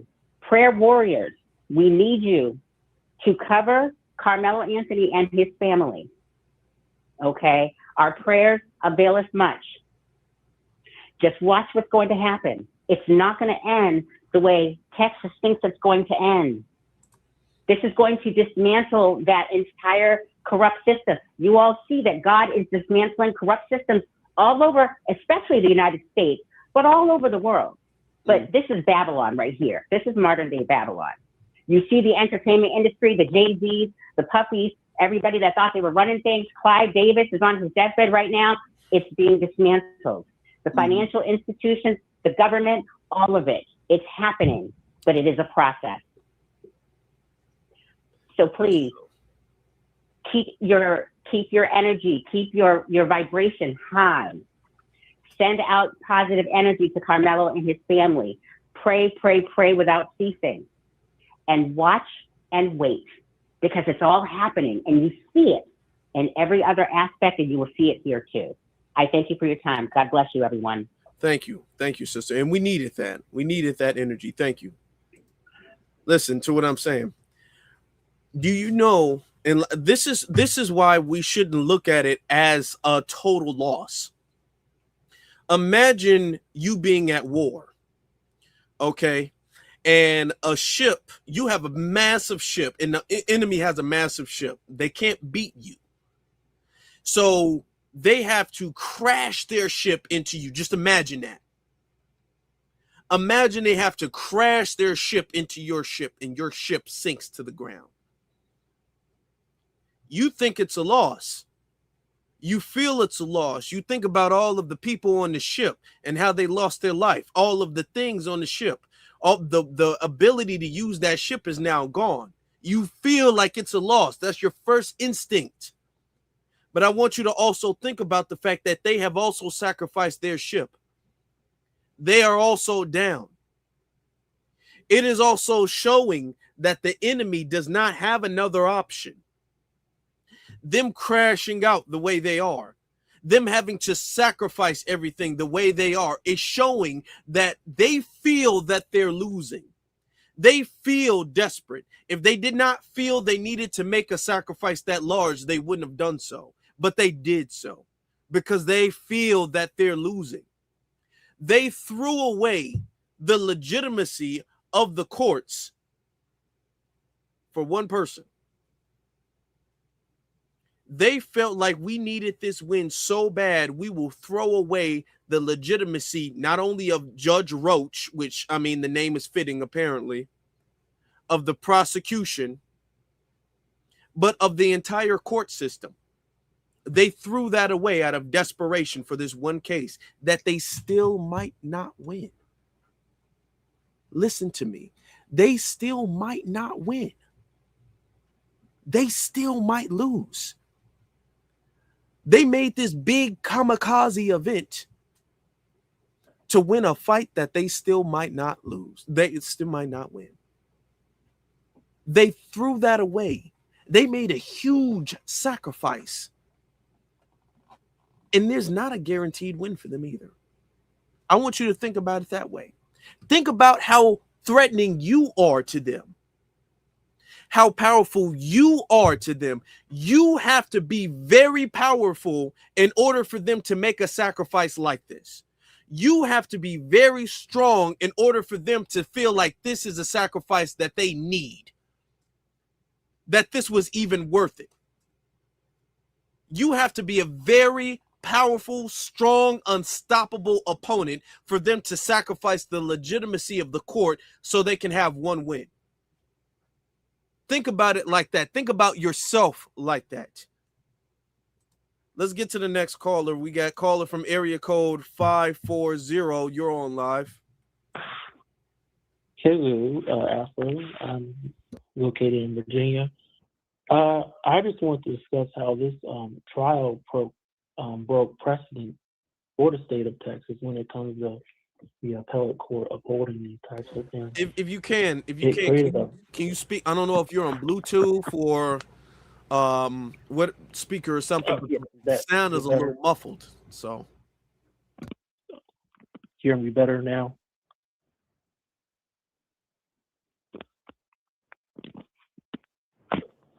Go ahead, you got it. Hear me better now? All right. Yeah, it created a backdoor duty to retreat. The Texas law for senior ground states they have no duty to retreat, but the prosecution built its entire case on the opportunities that Karmelo Anthony had to walk away from the tent, even though he had no legal authority to do so. It also lowered the bar from provocation, because on cases like Smith v. State and Alonzo v. State in 2016 dictate that defendant only loses the right to self-defense if they execute a premeditated bait and switch ambush plot, tricking the victim into attacking them, which he clearly didn't do in this case. And third, it criminalizes the defense preparation when Karmelo was prepared to attack if he was attacked himself. They framed it as a premeditated attack. But I'm concerned about the precedent. And at first I did feel like I didn't want to give up all hope, because there was a kangaroo court in there. They were willing to throw away the legitimacy of the court for this. And it makes me sad, and I am feeling a little sick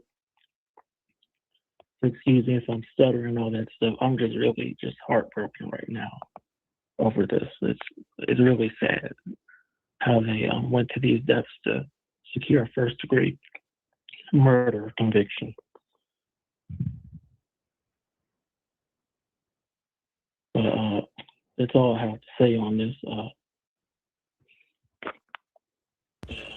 I get it. I get you, brother. I get you. And I'm glad that you're giving us a call, and I'm glad that you're expressing yourself. I am. And there's nothing I can say honestly that's gonna prevent. If you feel sad, if you feel that way, which I feel that way, I'm not in a good mood. And there's nothing that I don't want to put you guys in a good mood. That's not what I'm doing this live for. I'm doing this live to make sure that you guys still understand how powerful you are. Okay? Because they're riding on this. This is not about Austin. They don't give a damn about no Austin Metcalf. Who was Austin Metcalf? Who was Austin? Austin is a nobody. And I'm not trying to be disrespectful, but Austin is not worth this sacrifice. This sacrifice is not about Austin. This sacrifice is about black people. This sacrifice is about returning to the status quo.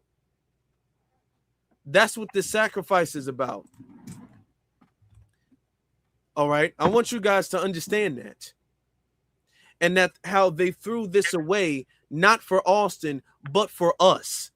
They threw this away because they needed to win something against us. And I want us to understand that this one win, even if they do get it, this one win does not mean that we are defeated. We're not defeated, nor is Karmelo. Carmelo's not done. Karmelo can still walk free soon if the appeal goes through.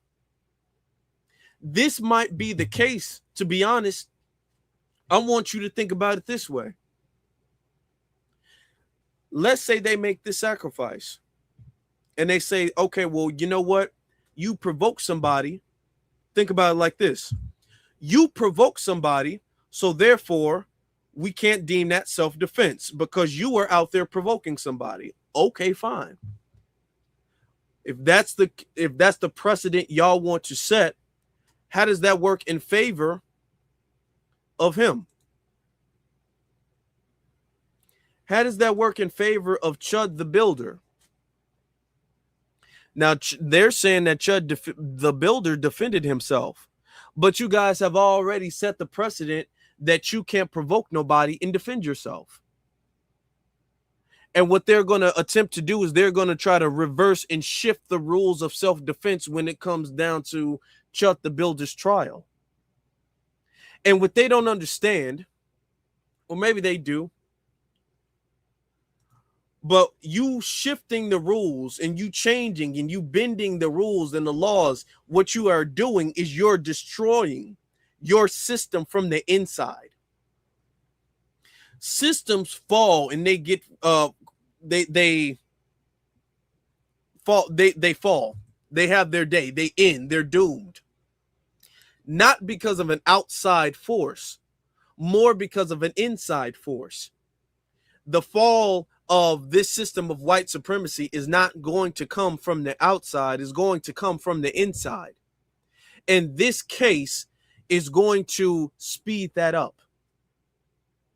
Is going to speed that up. They've thrown the legitimacy of the judge, of the prosecution, of the witnesses, of the courts away for Karmelo. That's how important this was. Don't feel like you're losing, y'all. Don't feel that way. You can feel sad. You can feel angry. You can feel all of those things. Don't feel like you're losing. You're not. Don't let these people take your energy. Don't let them do that. Let's get to the next caller. Caller from area code 949. You're on live. How's it going, brother Afro? Yeah, this is Brother Herc Owens, brother. Yeah, I just want to tell the family, my FBA family, to hang on in there and don't give up hope. If you feel sad, if you're overwhelmed with sorrow, contact Karmelo's family and write them a letter. Tell them that you're with them. Give them your emotional support. Okay? The sister that was on the line earlier saying that she was upset and, it was a horrible day for her and everything. I get you. I hear you. Okay? But Karmelo needs you now more than ever. Okay? Because we have an appeal process. Do not throw your hands up and walk away and abandon this young man, whoever you are. Lend him your emotional support, your financial support, everything, come with everything you got to support it, because he needs you now more than ever. If you've ever been in trouble and locked up and in a holding cell, and you're cut off from all communication from your family, from the outside world, and you're in a cold cell facing the reality of what just happened to you. I know what that feels like. I know the position that this young Black man is in, and I'm telling you, he needs you now more than ever. So if you're gonna be on code, get on code. If you FBA, if you Black first, you better be about it, because you got to protect this young man. We don't know what could happen behind those walls. We don't know what those white supremacists are capable of doing behind those walls, and the access that they have to him and what they could put him in. It's all kind of racist, skinheads. It's racist Mexican. It's all kind of anti-FBA elements, anti-Black FBA elements that could attack this young man. You have no idea what could happen unless you've been there. And I've been there, and I know what's going on. And if you're really serious, and if you really care something about this young man, you better get your Black behinds on code and stick and follow this case. Stand behind his appeal. Do everything you can to get behind his appeal and support this young man and his family, because it's not over. They may want to add insult to injury by allowing something to happen to this young man. So it ain't over. And he ain't out the woods yet. And that's the point I want to make. I'm not going to try to retry the case again, because we know that the young man was railroaded. We know this was a setup. We know this was a judicial lynching of a young Black male, a young man, a baby. This young man is a baby. He had no idea what he was in for. Neither did his family. And in addition to that, we know that he was not. He didn't provoke this. He didn't bring this on himself. He was accosted. He was approached. The twins initiated. Those white twins initiated a confrontation with this young man, and all he did was defend himself. Intent. They misuse the actual legal term of intent, because intent is in the mind. Okay, your intentions are based on your deeds and your actions, and Karmelo's actions was to remain calm, sit down on the bench, come in, do what he was there to do. He had every reason to be there. He didn't start any trouble or anything to that matter. We have, say, at least 3 points of the possibility of where he can get a meritorious appeal, and he can win it and get the decision overturned. And one of those points are the suppression of evidence of that videotape as to how the confrontation started. 2, we have ineffective counsel because his attorney was a dump truck, an outright dump truck. Ineffective counsel, incompetent defense,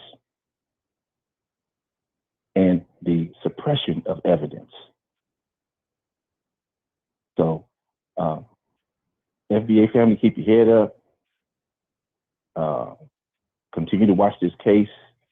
Continue to support the appeal, and also, be very mindful of what could happen behind those walls. So I'm going to, I'm going to land my plane on that, and take care.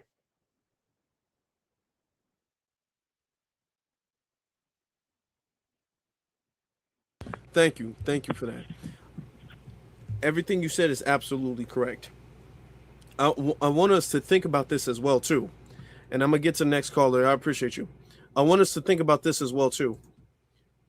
His mother and his father need black people to be strong right now. You have some of you some of you have children, some of you have sons, so some of you all have a good understanding of maybe where their mind is right now. Okay, some of you all can almost put yourselves in the parents' shoes. But I want you all to think about all of what the family has gone through, all of the death threats, all of the doxing, all of the worrying to come back with this right now. Not only is Karmelo going through the worst thing that he could possibly go through at such a young age. He's not even 20 years old yet, but also his family. His family who's worked hard to raise a good young man. And to see him go away for who knows how long. His family need black people to be strong-willed right now. You're upset, I'm upset. If you have to cry, it's acceptable. It's okay. Don't lose yourself. Do what you have to do. Be alone right now. Be with somebody right now. And then come back with a clear head. We need to be very clear-headed right now. We do not need to be showing that we've lost it. We don't need to be carrying the energy of defeat. We don't need to be over emotional and making mistakes. We need to be very strong-willed. He needs that. His family needs that. And we need that. All right. Let's get to the next caller. We got a lot of callers on the line, so everybody's going to have to kind of keep their statements within that 2-minute frame, because otherwise we won't get to everybody. There's too many people already on the line right now. Caller from area code 216. You're on live. All right, Brother Afro, can you hear me? All right, Brother Afro, can you hear me? I can hear you. All right, thank you for taking my call. Not surprised by this verdict. And I can't stress enough, we all need to be on code and stay on code. Now, to take this on a geographical point of view, for those brothers and sisters who live in the suburbs, who live out in these, in the belly of the beast, we have to get out of the mindset that just because we live in these affluent communities that we are safe. Look at the socioeconomic background of Karmelo Anthony's family. Okay, but we have to be careful. We have to keep our eyes on the prize. We move into these areas, okay, thinking that we're safe, but we are not. We are not safe. Okay. And getting back to this verdict, this was nothing but a kangaroo court. So with that being said, we have to focus on producing justice, not just sitting up praying. Praying is fine, but prayer without work is dead. But I'm going to keep it short, Brother Afro. Keep doing what you're doing. Family, let's stay on code. I'm pissed, but not surprised. We have work to do. This is just the beginning. It's not the end. Bless you. Be one. And y'all take care.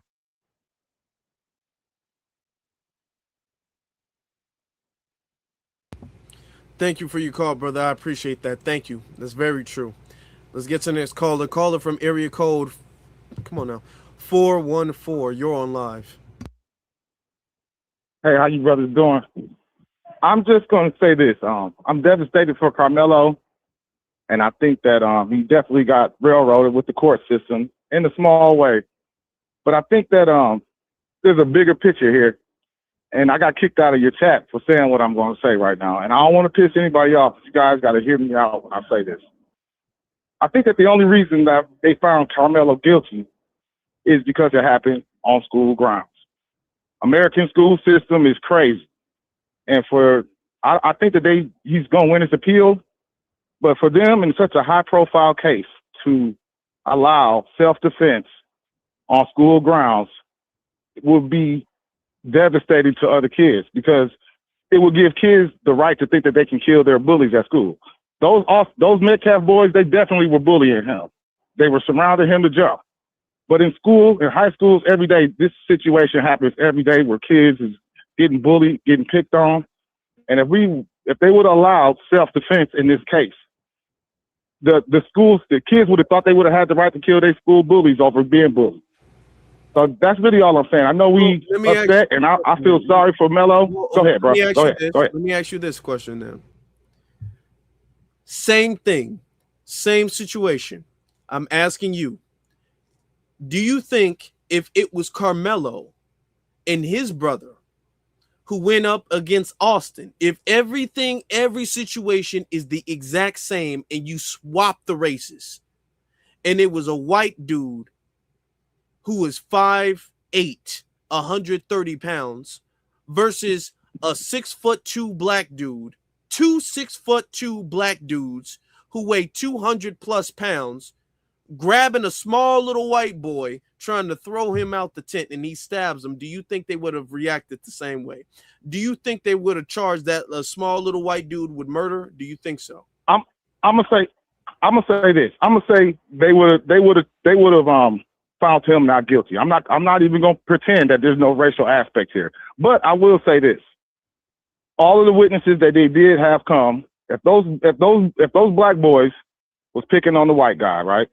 And all of these witnesses that came to court and said that, yeah, the white guy was the aggressor. He was acting like he was going to do something, and like, you know what I mean? If it would have happened the same way, I mean, I'm not going to say that they still wouldn't have found him guilty, because that's not really what my point is. I'm really just saying that this case is too high profile for it to go across the nation that he's not guilty. I think that they set him up for a sweet appeal. I just think that they just did not want to say not guilty in a school killing in this American system. So that's why I think that the verdict was quick. I think that whenever they interview the jurors, that's going to be their excuse. No, I have to push back against that, because you just admitted that if he was white, they wouldn't have found him guilty of murder. That's my belief. I'm not here to deny the racial aspect. That's what I'm not even the situation. It's the same principle. Because I'm black and I know the system, brother. So I'm not denying the system. Hold on, brother. So we have to understand that their decision was a racially charged decision. It wasn't a decision. I believe so too. The future aspects of school fights. Their decision was racially charged. It was a racially motivated decision that they've made. And I'm not even here to deny that. I'm just saying that I still think that. Hold on, because if it was based off go ahead. System, then the races wouldn't have mattered. It wouldn't matter if he was white, black, Hispanic, Asian. It wouldn't have mattered who was who. But if you're saying that swapping the races would have produced a different outcome, then you're just admitting to the fact that this was a racially charged verdict.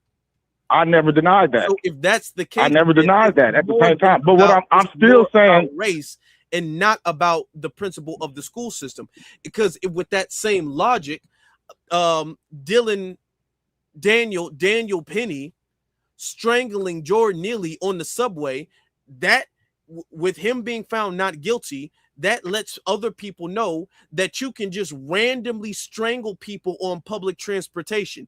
They didn't think about the principle of safety in public transportation with Daniel Penny in his case. Yeah, this is a whole two different situations. What I'm saying is, I think that Karmelo Anthony would have been found. School fights. Karmelo is not right for any potential school fights that turn out fatal. He's on trial for this situation right there at that moment. And I'm not denying that. what I'm saying is, that's why I believe he's going to win on appeal. I think that this is just grandstanding, and they feel like this is an example in a high-profile case because they don't want kids thinking that they can claim self-defense in school and kill somebody or accidentally kill somebody because they're getting bullied or they get pushed or anything like that. I'm not denying any part about the racist part. I'm not denying any of that.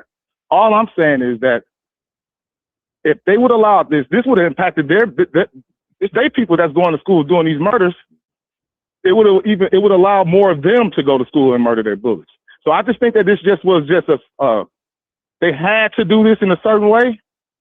And I hate that he's the example of this, but just because of where it happened. If this would have happened at a pool party off school grounds, if this would have happened in the park, if this would have happened in the parking lot, in the alley, self-defense all day. But just because this happened at school, America has a bullying problem.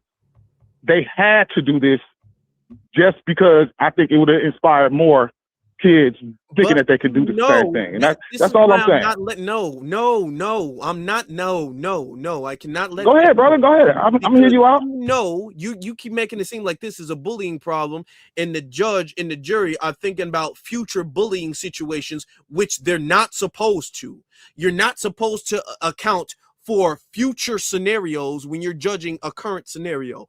You're supposed to judge a current scenario independently, not based off of past incidents, unless you're bringing up court cases, not based off of past incidents, not based off of future potential alleged situations. You're supposed to try somebody off of what happened, not what may happen to some other people in the future if you let him go. But even if you were going to try him and say, well, we have to think about the principle of the situation.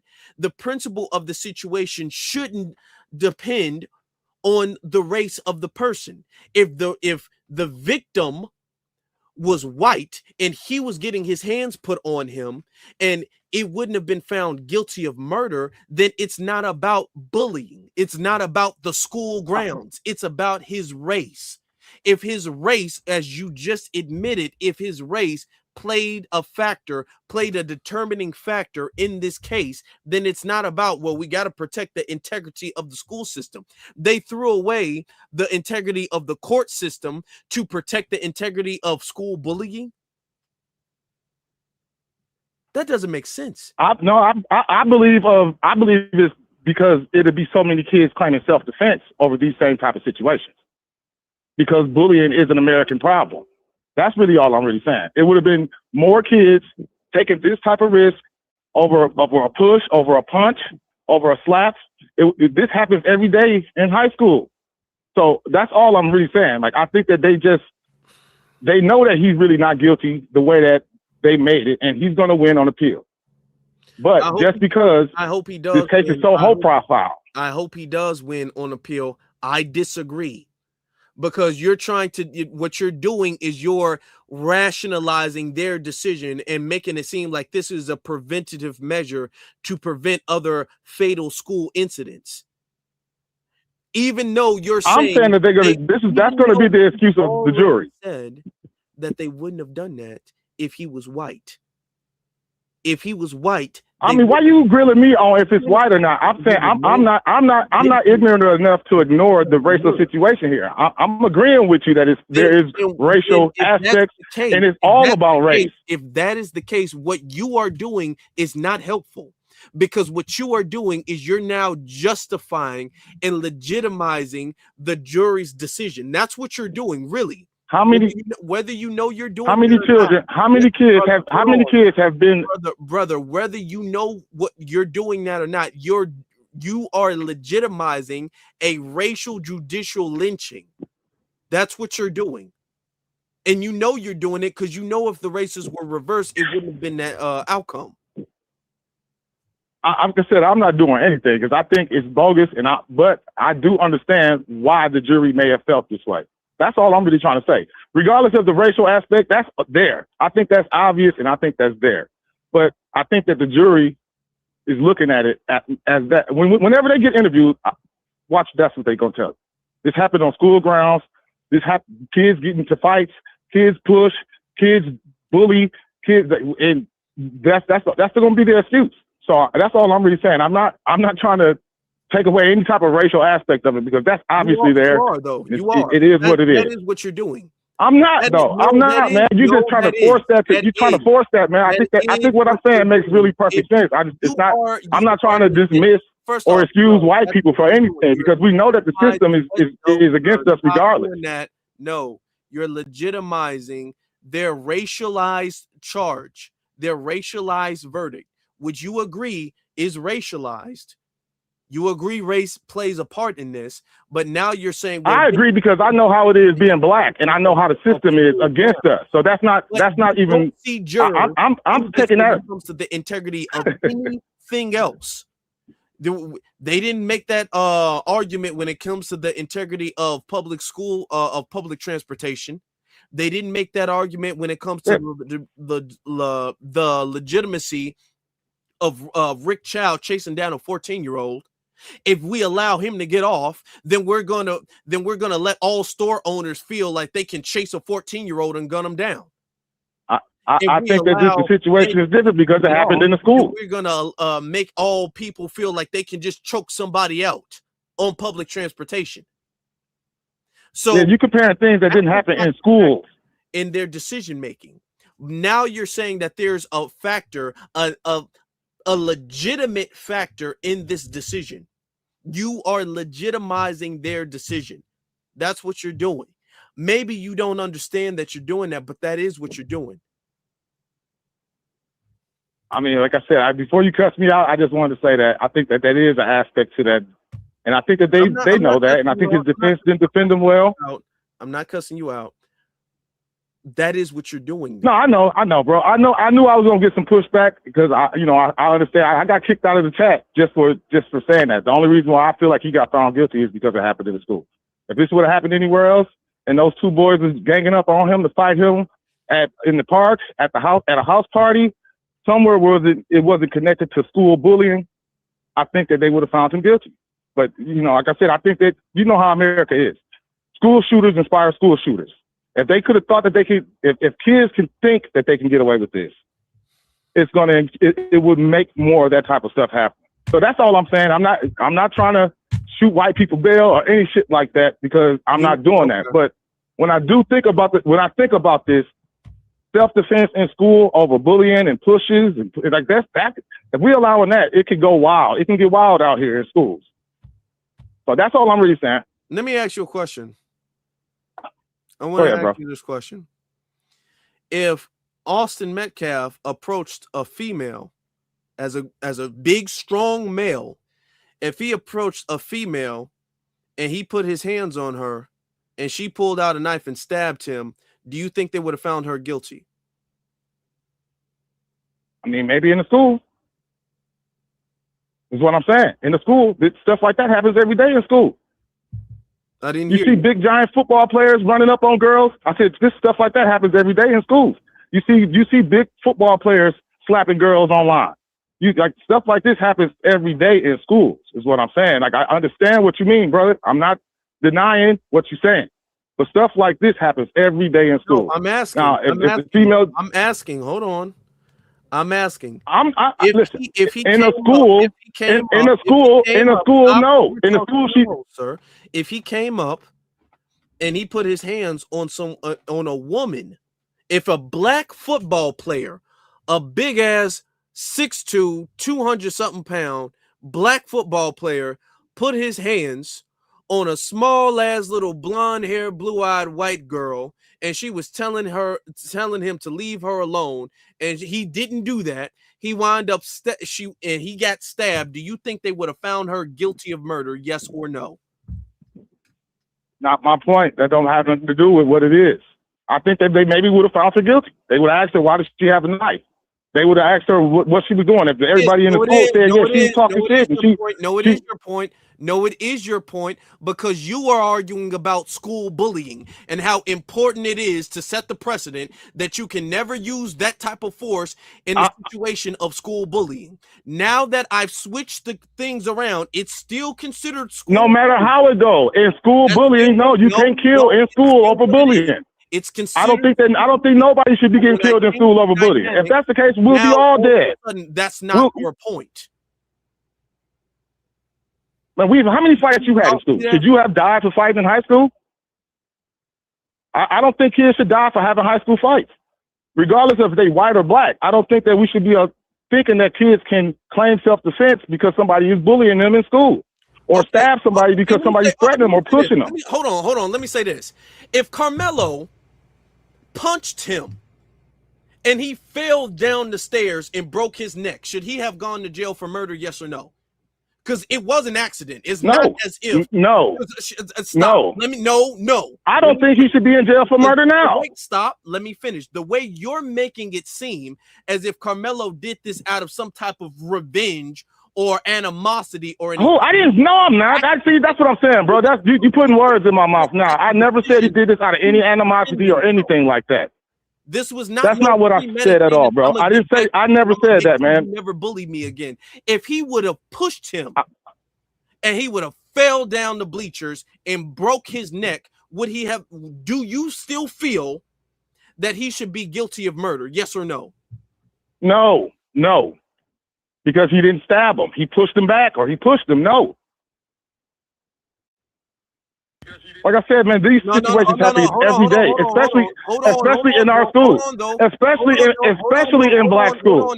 These situations happen every day. They happen in white schools. They happen in black schools. Kids fight and push, and they fight and push each other, bro. No, stop, because you lost. Okay, because now you're proving that you can defend yourself in the case of school bullying. Now you can push back. Where you push back, man. You push back. Like you said, if he pushed him down the stairs, he pushed back. It was accident if he pushed him back. Hold on. If he did that, you're proving that there's no malice in intent to it. Okay? I don't think there was malice in intent to what Melo did. I don't think there was malice in intent to what he did. And he broke his neck, or if he stabbed just to get off and then run away. At the end of the day, he was being attacked. That's the situation. That is the situation involved. Hey, man, I'm going to land my plane there, bro. I mean, I'll let you get the other callers on. Him being attacked and defending himself. That is the principle. I think you're putting words in my mouth. It's all good, though. You know what I mean? I knew this was going to happen. But I'm just saying, man, we really got to think a little bit deeper about this situation. And it's definitely, like I said, it's not to give anybody bail. No, I'm not putting words in your mouth.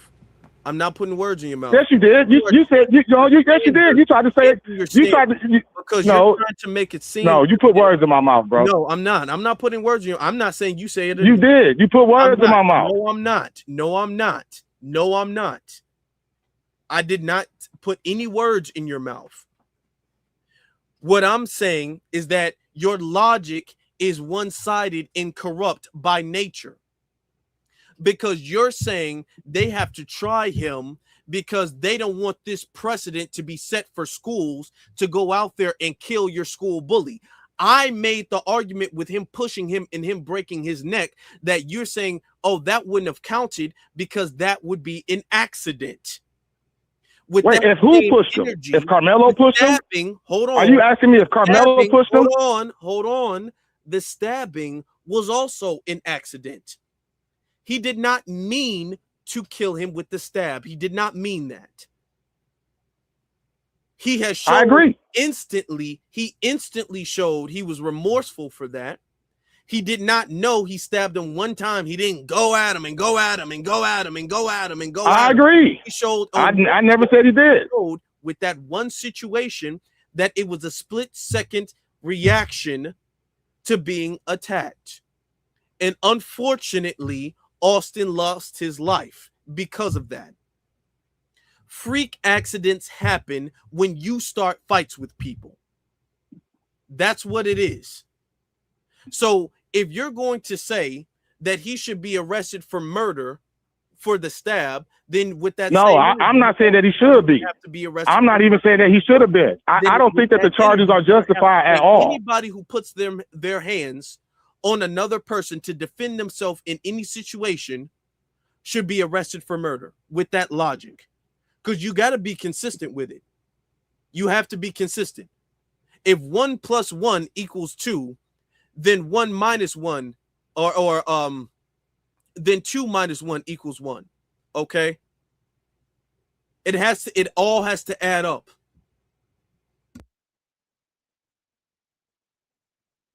I agree with you. All I'm saying to you that I think if this wouldn't have happened on school grounds, you'd be not guilty. The school grounds is why they did it. And just because this case is so high profile, they know damn well he's not really guilty of murder one. I think that's wrong. It's a bogus charge. I think that they never should have charged him with that from the beginning. But they still couldn't afford to come back and say not guilty in this high profile case. He's going to win on appeal. He'll be out in 7 years. I land my plane there, bro.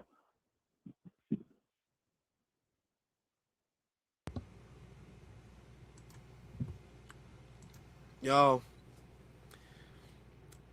that's the type of Sambo ass nigga you don't want on the jury. That's the type of shucking and jiving ass behavior. I'm trying to keep my language appropriate. That you don't want on the damn jury.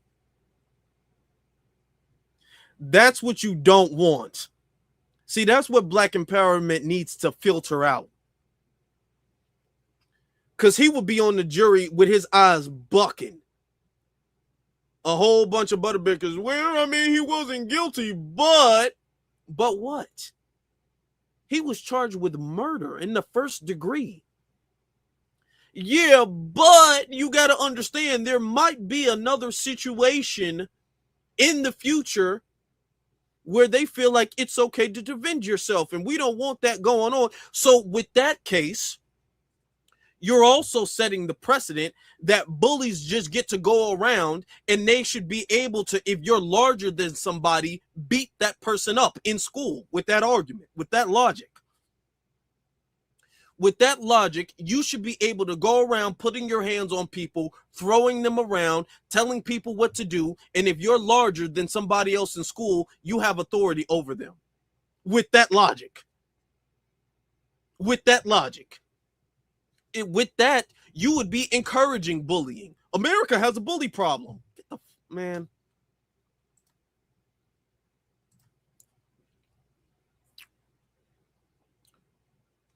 Caller from area code 773. Hey, this Chris from our city, Chicago. How you doing, Afro? Listen, that caller overwhelmed me a little bit, man. Just real quick, man. If the white guy was like 7'5" or something, and Anthony, he was probably like 4 feet, and disabled or something, and all of a sudden, he slit, the white homie neck. You know what I'm saying? Yeah, freak accidents happen. Like man, it ain't no school thing. So yeah, the other caller, it definitely just freaked me out. So I definitely don't get that guy. But my main thing what I wanted to say was I wanted to say, hey, respect to the Anthony family, but I think I heard maybe Tariq and Jason maybe talk to the family. I just wanted to know who in in the world I guess advised them on getting that lawyer, because I heard I don't know, I listened to Tariq, so he was just saying if they had like a good lawyer, they would have got some black folks on the jury and other things, definitely grilled the witnesses and things of that nature. And and also, hey, maybe hopefully you don't get in trouble, man. Maybe your moderates can start giving out phone numbers to do wellness checks. You know what I'm saying? So man, because all this, man, just stupid people on your chat, man. So But that's all I have to say, bro. Be one, bro. You know, I try not to victim blame. Thank you, brother. I appreciate you. That's from my brother from Chicago. I appreciate you, bro. I try not to victim blame the family. Like, why did y'all pick that lawyer? I can almost guarantee you they didn't know that lawyer was going to throw the case away like that. I'm very sure that they searched and they thought that they got the most competent lawyer possible. And I'm pretty sure he carried himself like he had this case. I'm pretty sure he carried himself like he was going to win. It was a sure thing. I'm pretty sure he was comforting the family and all that until the day of the trial. I almost feel that that was the case. We're not going to be on too much longer, y'all. We've been on for quite a bit.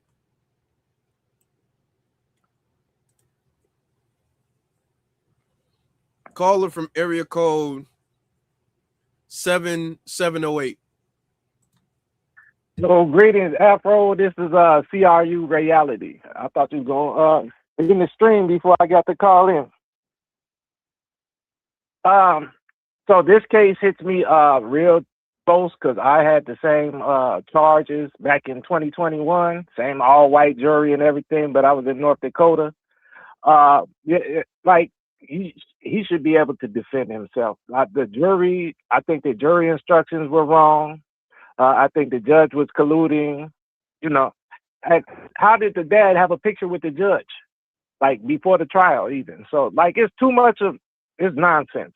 But I'm still right here rocking with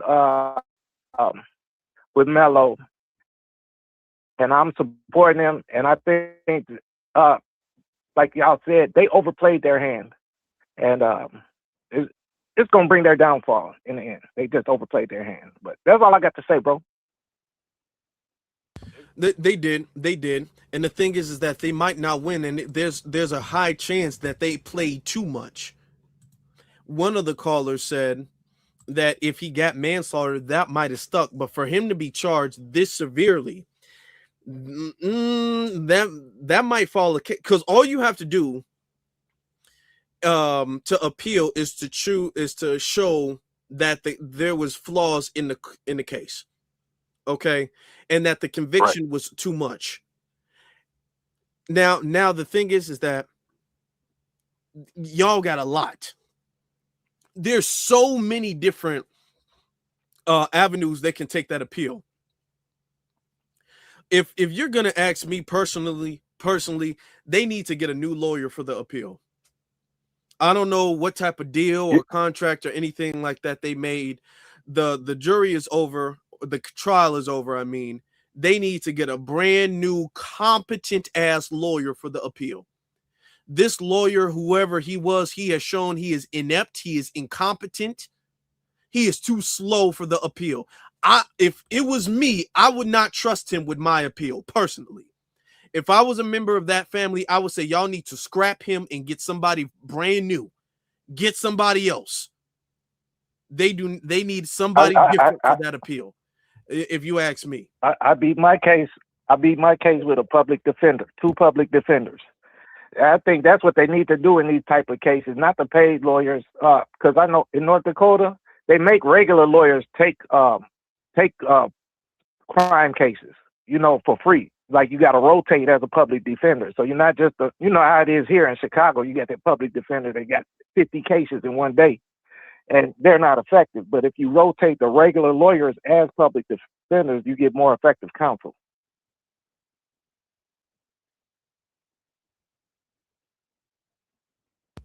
Well, maybe that can work.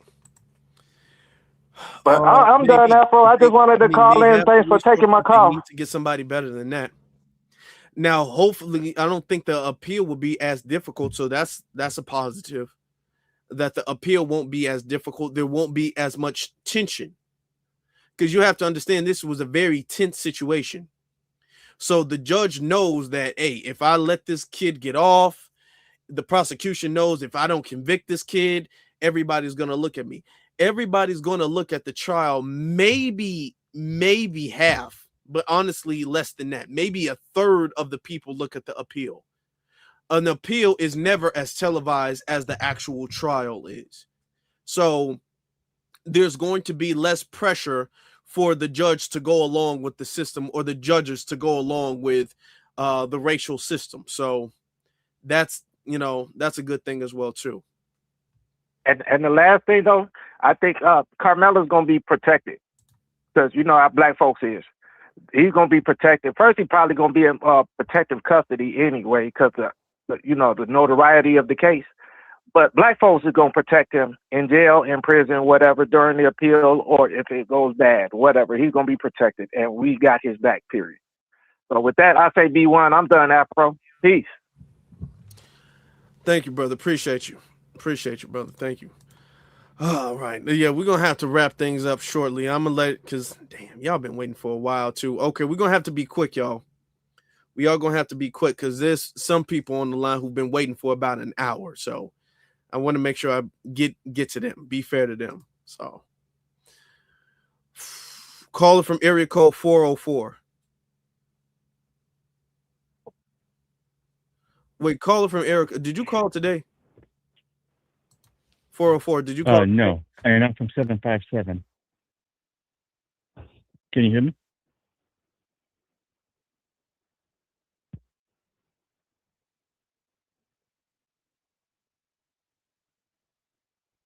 Go ahead. I'm calling from 757. Did you hear me? It is not what it says your caller area code is from, but okay. All right. Oh, okay. No problem. Hey, I just wanted to say, just like a lot of people have been saying, hey, it's not over. This young man, and as has been done many times in the prison system, he can go to college in prison. Okay, people have become lawyers and fought their cases and freed themselves, in prison. Do I believe in an appeal? I do. I think an appeal is probably going to happen because people are going to be demanding this video that they refuse to show. And like another brother said previously, these kids, they're filming everything, okay? They're getting photos of everything on these phones.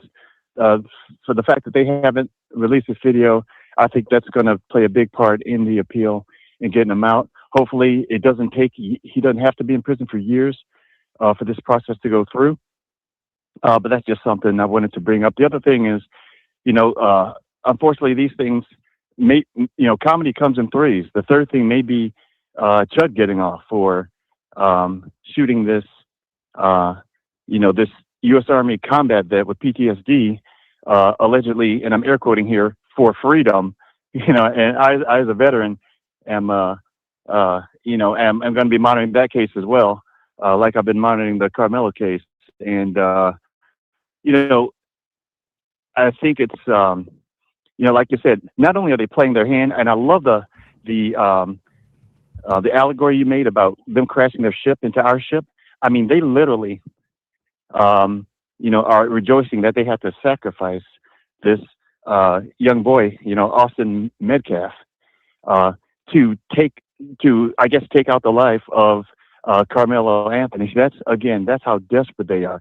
They sacrificed Austin Metcalf. They are rejoicing for joy that Austin Metcalf is dead to attempt to ruin a brother's life. That's how fucking desperate they are. And another thing I want to say, going back to my veteran thing, those of you considering serving in the military, look at these recent cases. Is this worth fighting for? I just want you to think about that. And everybody in military circles now is pretty damn certain we're going to war with China. Okay, dead ass. What I advocate, and I'm saying this as a veteran, we learn a new dance, I'm going to call it the step aside, because fuck this, I'm not fighting for this Nazi fucking shithole any fucking more.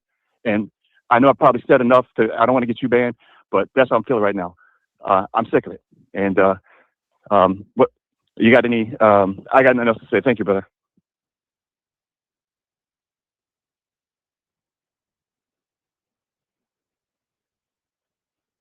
Hey, thank you. I appreciate that. Look, man, like I said before, notice the sacrifice.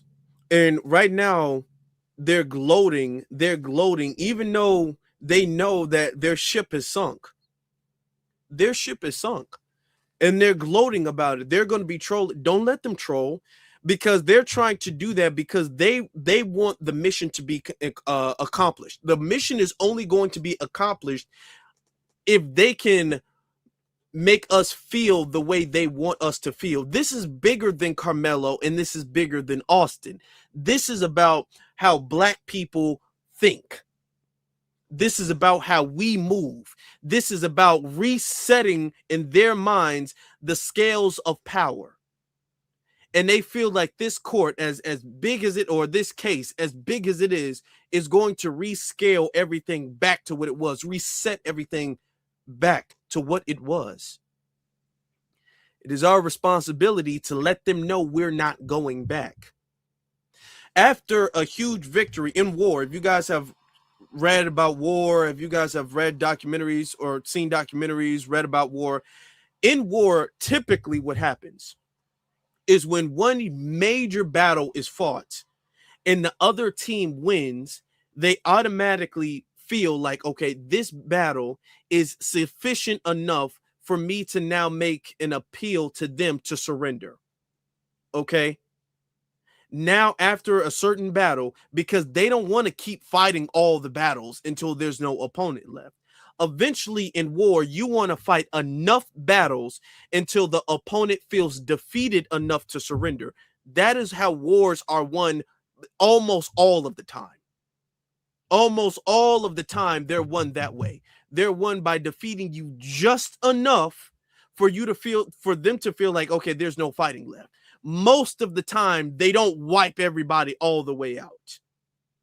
So with this case, this is going to be a temperature check where they feel like, okay, we beat you just enough for you to go back, for everything to go back to what it was. And it's our responsibility to let them know, no, you think you won this situation, you won this case, you have not won enough for us to return back. That won't happen. You have not won enough for us to surrender. That won't happen now. It won't happen ever. Let's get to the next caller. I appreciate y'all patience. I really do. Caller from area code 496. 469. You got it.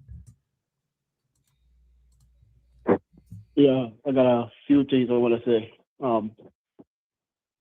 First, I'm not surprised at the verdict. The verdict has basically been playing out the same way throughout time. You know, you got a lot of brothers that's been sitting in the prison house for 20, 30, 40 years and just now getting out. So hopefully this brother gets released soon. If not, hopefully you got some brothers in there that's willing to protect him, you know, have his back, make sure he's good. And one of my other things I want to talk about is that these pale-faced spawn of Satans, they're going to do everything in their power to make sure that we don't get power back. I feel that we have been put on this planet first for a reason. We're here to protect this planet, but that's why they are so scared to let us get any resemblance of power or unity.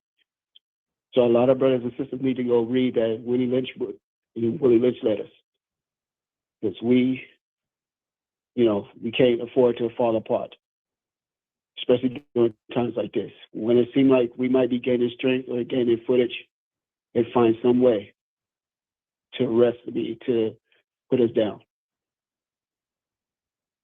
And also I look at it like we need to do like the Haitians did. Get rid of all the so-called brothers and sisters that's in black skin, but the brothers and sisters that's basically operating for the pale faces. You know, get rid of them all. You know, they don't need to be part of our society because those are the ones that cause us to fall. But I know I've been waiting a long time, but there's a lot of things I have to speak about, but that's just some of the things. I hope this brother gets, gets released soon. And like I said, one of the things I was looking at, the irony is that this young brother, 14 years old, get murdered over $8 Yeah, thank you, brother. I'm gonna bottle let of you land. water I'm that gonna he let you didn't land kill. because I'm gonna let you land, brother. But I gotta say something soon. All right. I'm gonna let you land. I'm gonna let you land because I'm gonna let you.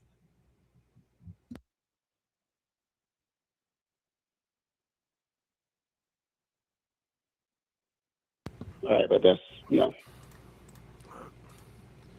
My audio is super bad. My audio is super bad, y'all. Listen, and I'm gonna work on that because the next time we do a call in, it's not gonna be this bad. I'm gonna get a new laptop if I need to, because this is the problem we have last time. I will buy a brand new laptop if I need to. I will buy a brand new PC, all of that if I need to. If I can't fix it by next call in, I guarantee that to you all. I promise that to y'all. It won't happen. Now, Karmelo has been sentenced, y'all. This is now breaking news. Karmelo has been sentenced to 35 years. 35 years in prison. Okay. I want y'all, don't get discouraged. We already knew what the situation was. This is heartbreaking. I get it, but we knew what the situation was. So don't get discouraged, y'all. He still has an appeal. All right. Don't get discouraged. We still in there. Hang on. We have to be very strong-willed right now. All right. Let me get to the next caller. I guess we'll get to the next few callers. Caller from area code 314. You're on live. Hey, what's going on, Afro? STL Pariah, man, from St. Louis. Basically, I'm just gonna keep it short. White supremacy and their allies, they're a bunch of cowards, a bunch of sore losers. We know that already. They taking this case is basically to, demoralize our moral, drive that we got right now as FBAs. So they done this before in the past. They tried to do it with O.J. Simpson, They try to do it all these other different cases, and they always want their get back. So they couldn't get it on the front end when the race soldiers, rolled up on, Karmelo Anthony and did what they did. He was basically upholding what Malcolm X said, by any means necessary. And that's all I'm saying we should continue to do. And I'm just going to land my plane there.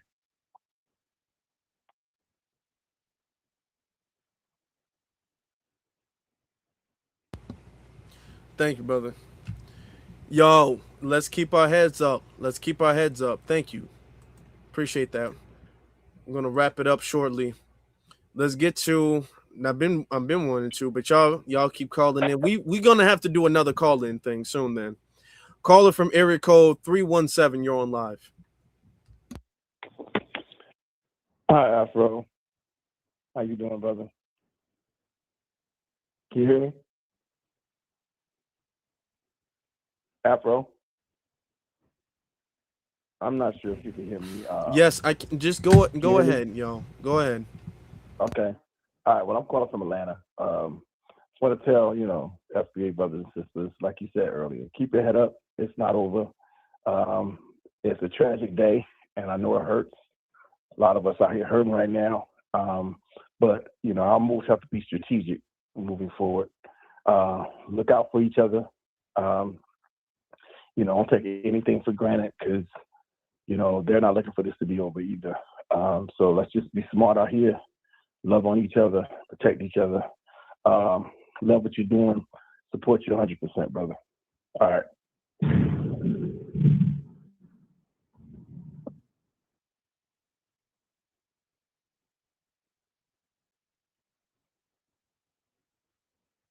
All right. Thank you, guys. All right, we'll get to this last caller. Caller from area code 281. You're on live.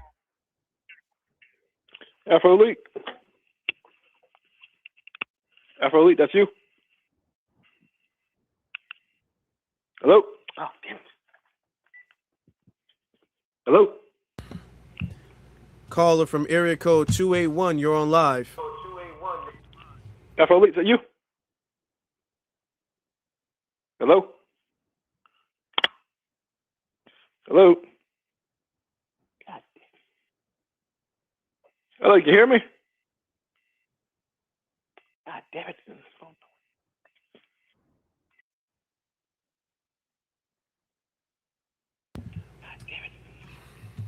Okay, the call lines are closed now. We're done. I'm just not in the mood. Thank you all. Y'all make sure y'all call back again soon. That's it. That's it for tonight. And it's not y'all. I'm not upset at y'all. I gotta fix my audio thing. So this is why I told everybody just call in and speak. That hey, can you hear me? Hello. You're slowing it down. So we're just gonna wrap it up then. Okay. I called the area code twice. So it's not a good look. It's not a good feeling. It's not good. I want you to think about it in a different way, though. They gave him 35 years. I want you to think about it like that. Is that not over punishing somebody for a freak accident? I want you to think about what a competent, keep in mind, I'm using that word, what a competent lawyer would use in his appeal, would say in his appeal. You're charging a 17-year-old teenager, perfect student, scholarships, with 35 years in prison for first degree murder for an accident. Them overcharging Karmelo is actually going to help in his appeal. I know you guys are thinking, because that was my instinctive feeling when I first saw the number 35 years. My instinctive feeling was a feeling of heartbreak and sorrow. But I want y'all to think about it in another way, flip it in a legal sense. 35 years, no black jurors, an all-white jury. The case was not televised. The video did not prove and vindicate the prosecution. It did not prove without a shadow of a doubt what the prosecution argued. And allegedly, the judge knew the dad, and so did the prosecution. All of that stuff goes in favor for his appeal. All of it. Him being overcharged every time, it goes in favor for his appeal. It does. It goes in favor for his appeal. So let's just keep our heads on straight, right? Okay? Let's not let this, throw us off. We got to be very strong-willed right now. We do. We have to be strong-willed. Let me get to super chats. Shout out to, I don't even have time for Max says foundational Black American fathers are too cowardly to protect our children. Well, I mean, it's not the case for everybody. Yeah, some fathers are, but some fathers aren't. So, but thank you, Miss TT. Thank you very much, Miss TT. Then we have Perry. Perry says Karmelo did what Malcolm X told us to do. Free Melo. He did, and he's alive today because of that. Okay. And if anything at all, we should be satisfied and grateful for the fact that he is alive. Okay. Baby says, nephew, my heart is broken. I donated to the Gifts and Go. I prayed. I have a headache from crying. I can't. I'm tired too. I am. And I'm not going to lie to you guys. I woke up and, I have allergies and all that, but I do feel like this is causing me to almost feel physically sick. there's what is not allowing me to go down that path is a feeling that there is victory beyond the seen. There's victory in the unseen. I might be a little prophetic right now, but let's just hear me, follow me, y'all. Follow me with this.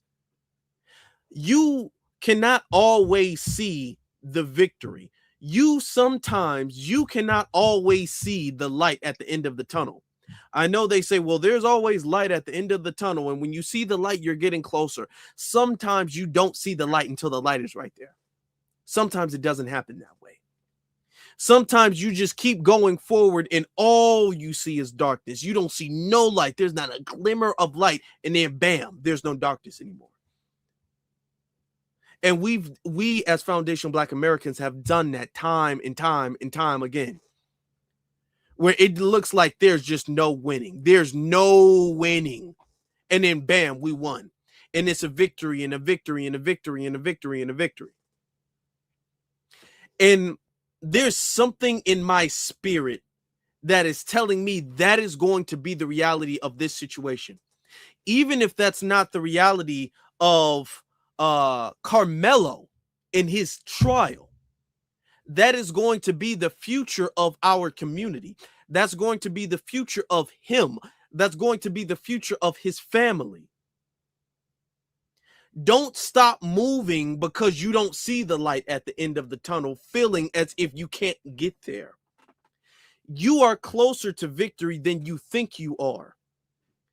The enemy does not want you to see the light at the end of the tunnel, because then you're going to move faster. He wants you to eventually quit moving, period. So he's going to make sure that there's no light to be seen, but that does not mean you're not close. So yeah, you feel sad. I feel sad too. But let that feeling of motivation and hope and responsibility to do better for the future, let that feeling overshadow the feeling of defeat right now. I'm preaching. I know I sound like I'm preaching right now, but I have to say that. Okay. Mason says, powerful message. This is nothing but motivation for true justice. It is. It is. Let that be that. Let that be that. Let this make you walk faster down that tunnel. Let this make you fight more with a ferocity that you didn't know you had.